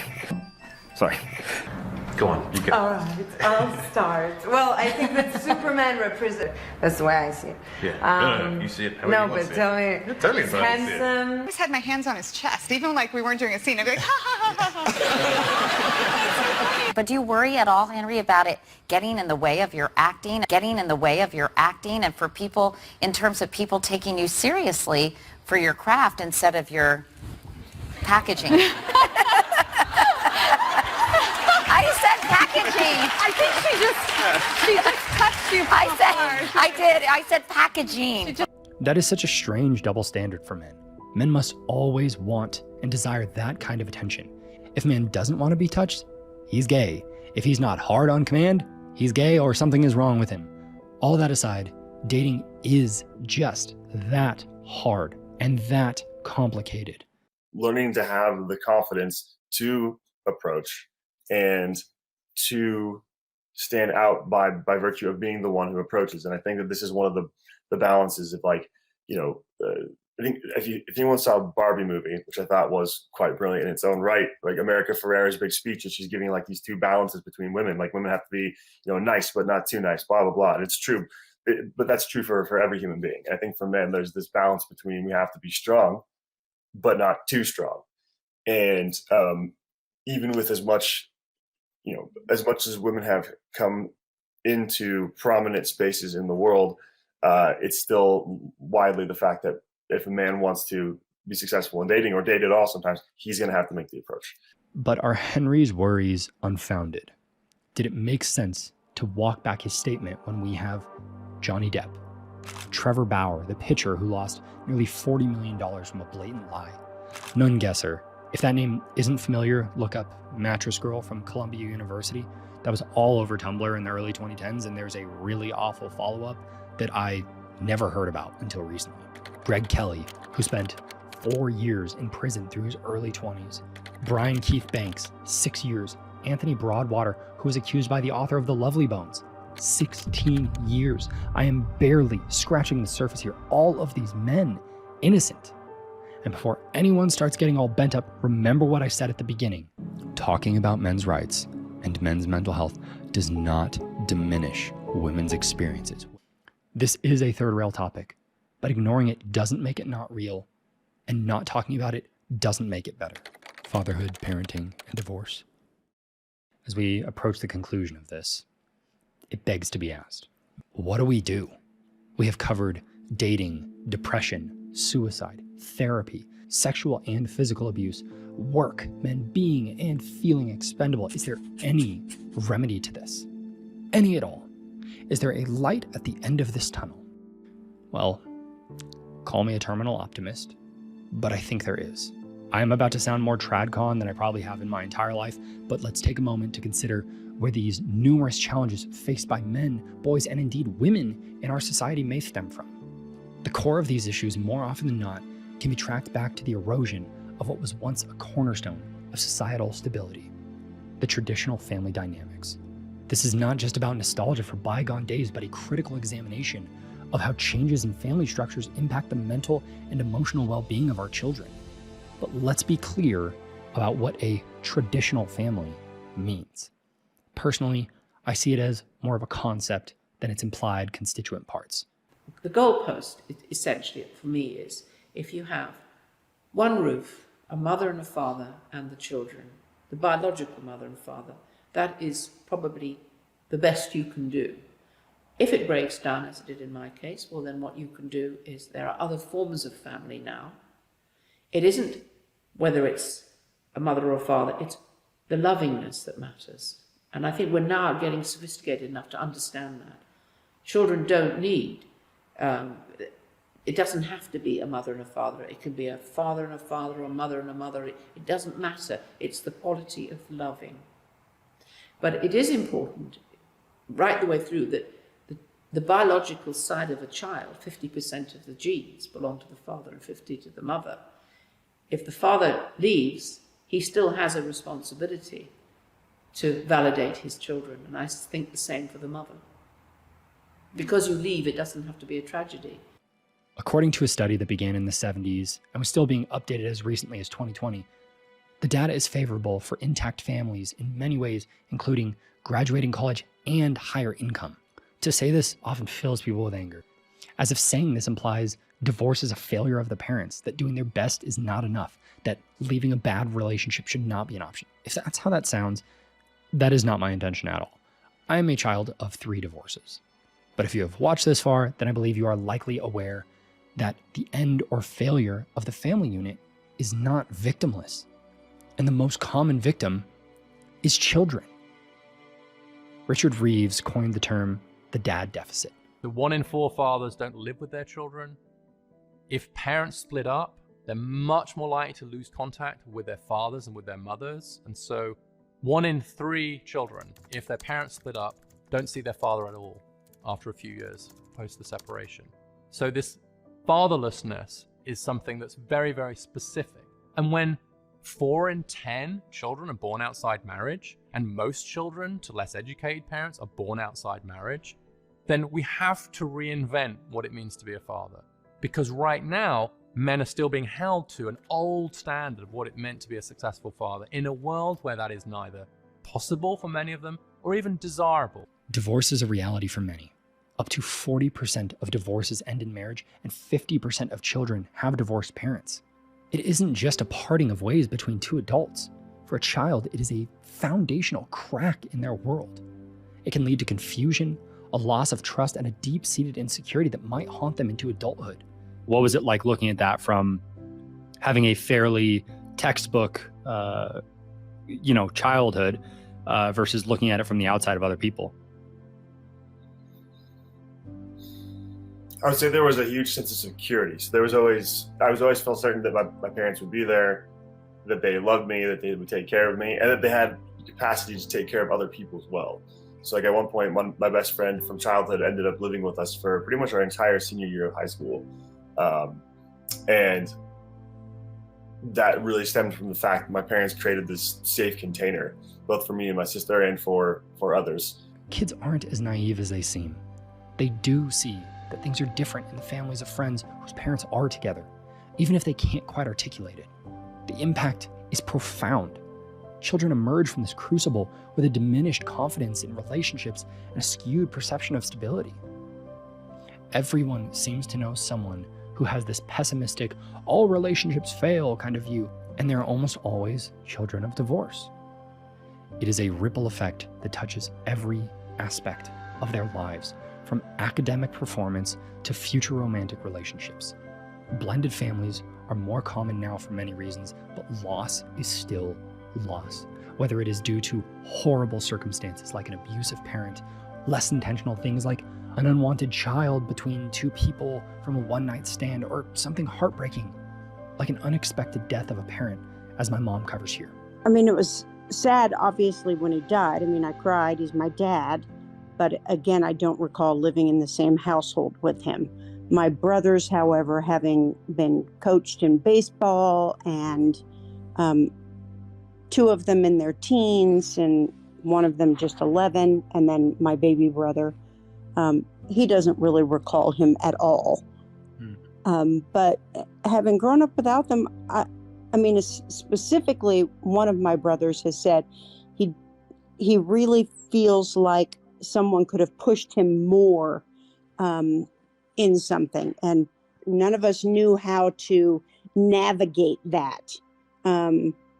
At the time, there wasn't a lot of direction in school. I guess we didn't do our due diligence to really find out, what do we do? How do we go about this?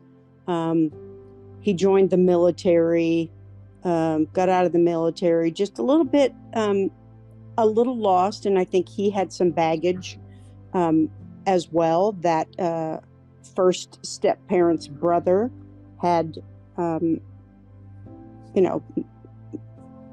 messed with him. And I think that causes some confusion, also. But I think he could have really been a great baseball player. He was a fantastic pitcher, long and lanky, and, just really, when my dad was coaching him, I think felt very significant. And then when he passed, I think he just sort of lost hopes and dreams. Regardless of the reason, there can be major risks with step-parents. The incidence of abuse, both emotional, physical, and sexual, are noticeably higher in homes with step-parents. The Western world has now become a place where any child that isn't protected by a mother and father is going to be abused, if not by the parents, but certainly by the system. This is called the Cinderella effect. Canadian psychologists Martin Daly and Margot Wilson have found that children are up to 40 times more likely to be abused than those who live with biological parents. Another study found that 90% of the time a step-parent did engage in abusive acts, it was toward their stepchildren instead of the biological ones. This isn't to paint all step-families with the same brush, but to acknowledge a pattern that does need to be addressed. Children in these settings often navigate a labyrinth of complex emotions, from loyalty conflicts to feelings of displacement, which can have long-lasting effects on their psychological health. Consider the children faced with the false choice between an embittered mom or dad, or whoever the person is that fills one of those roles. The most dangerous thing of all in terrible child abuse is where one or both parents alienate the child from the other parent. And that has to be stopped, because it does such damage, because those children become, if it's the mother's version of the wicked, dreadful father, the child's brain gets hardwired with this information, and they actually don't know that other parent. The only version they've got is through their mother's eyes. So often they will actually become extremely hostile to the other parent, never knowing that it's a good, warm, loving man who wants his children. And I feel and the same goes the other way. How often is a child growing up thinking their biological parent is a monster or hates them due to lies from the other? Something my sister and I were both lucky enough to be spared from by our mother. I, tried not to disparage him, just he's not capable of loving himself. When you did a very good job of that. I think that's an extremely noteworthy thing that I've said to you several times, but that is a big thing that a lot of people do in divorces. They want to turn the children against the other parent, and I never had a bad opinion of until I started having my experiences with him, and I was just kind of like, oh, like this dude kind of sucks, When we see the undeniable evils that can be done by men and women, if you look up their family tree, there's almost always at least one biological parent missing from the picture. 25% of kids without a biological dad, 10% without a biological mom, and 5% with neither. 70% of the people in prison fit this criteria too, but it isn't just crime. Kids from broken homes are also twice as likely to attempt to take their own life. So many children will grow up to never know that there is a man out there that they have so much in common with, despite the fact that they have never met them. To always wonder why the parent doesn't love them or why they weren't enough, regardless of the circumstances behind the divorce. Growing up without a dad, regardless if you have a step parent or not, growing up without a natural parent is very, it's very hard, very confusing. I think there's a lot of, why doesn't he love us? Just like, you and Rachel growing up without a natural parent. You have very limited memories of him, but I think I think you both have gone through, therapy about it. Why doesn't he love us? I don't think it has anything to do with that. I think he was incapable of loving anybody as much as he loved himself. But I think there's significant impact of families that grow up, children that grow up without a two-parent solid household. There's often also parental guilt, as it feels like you failed your children. A question that will persist with every bad life event. Could this have been avoided if? Guilt every time a child asks, where is mom? Or where is dad? Even when there is no doubt that it was the right choice, as my mother also expresses here. And I think about it sometimes. Wow, I'm getting emotional now. I think about what would life have been like had I had my dad? What would life have been like had you and Rachel had your dad? Would it have been different? Would she have gone down, some of the paths she went down? Would you have gone down all the paths you went down? I mean, how would it be different had he been there? Knowing who he truly is, I think it could have been far worse. I mean, we had a good life despite the fact that he wasn't there, but I know that you guys just have questions that are unanswered. And, I'm sorry I chose poorly. Well, if you wouldn't have chosen him, I wouldn't be here. So I know.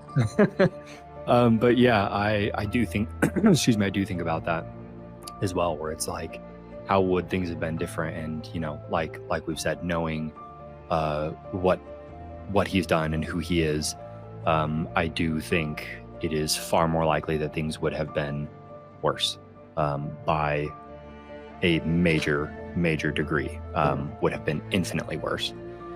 So as I guess upsetting as it can be, looking at it and going, oh man, we didn't get XYZ, in that same breath, it's, well, all these horrible things also didn't happen. So, right. If I have not made it very, very clear, you made the right choice, in the long run. And I think you made that right choice very, very soon, very quick. Like you became aware of it and we're just like, okay, we got to get the fuck out of here. So, yeah. Thank you. I love you. I love you too, Mom. So many children's roots are in divorce and disarray, which brings us right here. the pivotal role of dating and marriage in the broader context of societal health. These aren't mere personal choices, but decisions that shape the psyche of the next generation. Dating is complicated, but I think it may be the single biggest mover when it comes to addressing these problems. Not 100%, just to be clear though. There is something called monothinking. It's when people will ascribe causality of complex issues to a single problem, i.e. this problem exists because of hypergamy or feminism or the patriarchy or fatherlessness, etc. It actually shows how shallow their thought is, that they will try to pin a single cause on a multifaceted, oftentimes decades-long issue on a single thing. So just to be clear, this is not an absolute solution. Not even close. But I believe it will have a disproportionately positive lift on many of them. The choices we make bring consequences into our lives. And the tragedy is when people don't even think that they actually get involved with a dangerous, violent person. And I look at them and say, and you chose to have children with him? What have you done to your children? You've landed them in this situation. And they look at you because they've never even thought that they have a responsibility of choosing a parent who is not going to be dangerous to the child. Dating itself is not the most important thing here, but who you choose to date long-term and eventually marry does. Who you choose to have a child with does. There are women out there who cannot wait to be a mother. There are men whose children are the battery that keeps them going. Once you see your kid, immediately it's becomes so much easier. So my hard day, as soon as I can see my kids, is immediately all the struggle that I had to go through that day is gone. Like, it doesn't matter. The way young boys see their father act with his friends helps boys understand how to make friends and act with their own. It gives them a safe person to test their growing strength on. It helps men see how to be a father. And as some research has shown, it also helps young women understand what kind of treatment from a man is okay based on what she sees with her own father and mother. Girls who wrestle with their fathers also learn acceptable physical touch from men. There is some research showing this is correlated with decreased rates of sexual assault for not just girls, but also boys. Some people say that this generation, millennials, Z, some even say Gen Alpha, is already too far gone. Just too much damage, too much brokenness. If that is what you believe, then we can at least look at the up-and-coming generations as a place to start fresh. If we think of humanity like a positive influence pyramid scheme, each new person starts below their parents. What their parents do will likely influence their children, as my mother did me. I know I've said this to you before, but the fact that we always had family dinner, I think I really took that for granted through my childhood until I got older, and realized how many people didn't actually experience that. When Rachel and I moved into our first apartment together, and we had, I'd always have my buddies over and stuff like that. And we would make dinner and we would sit down at the table and talk with each other while we were eating. And every once in a while, a friend would be like, oh, we're not going to eat in the living room and watch TV. And I'm like, no, dude, we're having dinner. We're going to eat together and talk and blah, blah, blah, blah. And they were just like, oh, okay. And I remember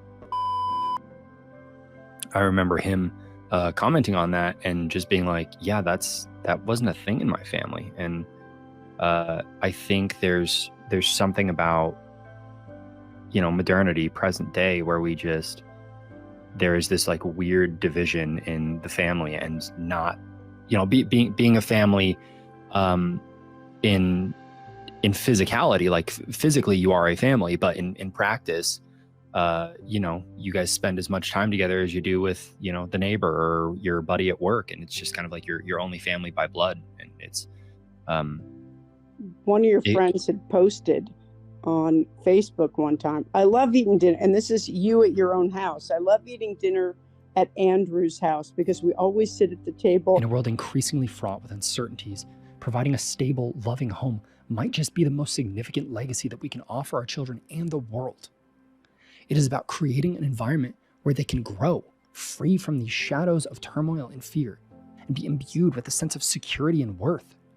So as we part ways in this conversation, let's carry with us a renewed understanding for our own roles in all of this, not just as individuals, but as architects of the future. Our decisions in dating, marriage, and parenting are more than personal. They are the building blocks of a healthier, more resilient society. It is about nurturing well-adjusted, loving children who not only thrive in the face of life's challenges, but also feel insulated from the darker evils of the world. This task is monumental, but the rewards, a generation of secure, confident, and compassionate individuals, could be immeasurable. If this episode gets any attention at all, there will undoubtedly be comments saying, well, women, or something to that effect. But remember, if you're watching this and you watch this from the beginning, and you are a man struggling or know someone who is, you know that there is enough attention and compassion and understanding to go around. This is not zero sum, but provided what they comment is accurate, I don't want anyone to argue with them. Instead, go to their comment and just say, "You're right, I'm sorry," or something similar to that. There's no reason to battle over this. Suicide is awful. Sexual assault is awful. Depression, divorce, loss of jobs, loss of paternity, loss of life are all terrible, regardless of gender. The sooner that this stops being a gender division and becomes what pulls us together, the sooner a positive outcome can arise. If we can all come together and agree that Harvey Weinstein is a monster, that Jeffrey Epstein didn't kill himself, and that Hollywood is filled with predators, then surely we can come together on this. They say the number one thing that unites a couple is the joint effort to raise a child. And I think that it is one of the most honorable things that can be done in this world. So we need to listen to men's issues. We need to listen to human issues, which is the family. The idea that the family should be destroyed, and has been very destroyed, means that you actually take away the most valuable two human beings who love each other, commit themselves to each other, and choose to have children or not have children. That's what we should be celebrating. So if nothing I've said today in this podcast speaks to you, then think of the son or daughter you will eventually have. Think of the nieces or nephews you do have. Think of the men in your life that are no longer here. Try to act with kindness and know that we will all fail to be perfect at it. Know that most people are doing the best they can with what they have available. Try to understand and forgive. And I have one last thing I'd like to say for those of you that stuck around. This episode took several hundred hours of research, scripting, and editing. It was the hardest episode I have ever done, both in time commitment and emotional cost. I cannot talk about some of the things I found while I researched this, and I've had to omit a ton of it just to make it acceptable for YouTube. But it still won't get monetized, and it will likely be censored or shadow banned. So if you do like this episode, please comment so I know it connected with people. Share it to someone else, and don't forget to put someone's name who comes to mind when talking about men's mental health underneath the pinned comment that I've got. So until next time, guys, my name's Andrew with Holistic Motion. Thank you. Truly, truly. You have no idea how much it means that you watched all this. See y'all later.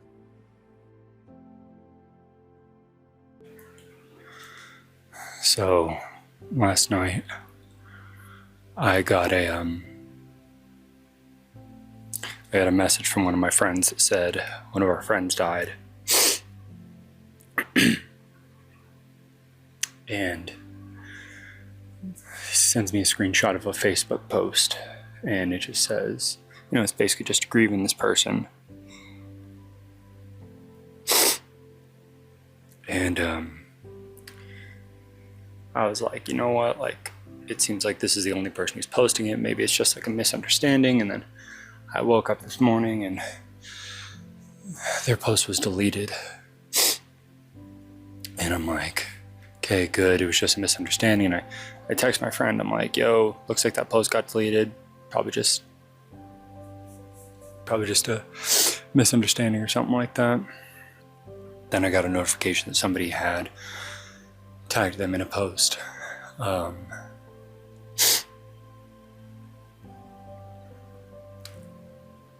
And it was basically just, grieving them, saying goodbye. And this person's best friend in high school, like the person that I always saw them with, we'll call the friend who passed Erin, and we'll call his best friend Ronnie. Ronnie commented on the post about him, and Ronnie and I knew each other in high school, so I messaged him and just said, what happened? A few minutes before this, I texted my friend Sam, who had told me, and said, when you know, we got confirmation that that our friend had passed, I said, I hope it's not what tends to take most dudes in their 20s. And he was like, no, he doesn't do drugs or anything like that. And I said, I don't mean drugs, I mean suicide. And when I texted Ronnie, I said, what happened? And he said, he killed himself in his apartment.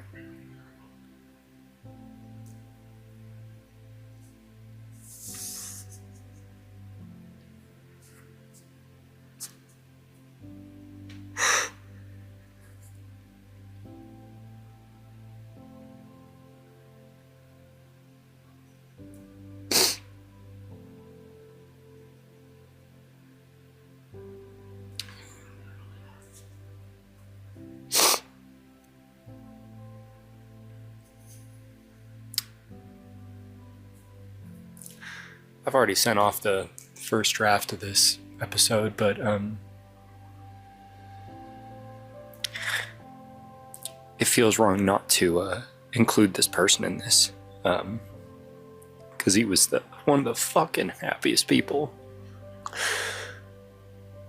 that I've ever fucking met in my life. And forget the fake name, Alex Gray. He was one of the kindest fucking people, not a goddamn person on the planet that could say a bad thing about him, and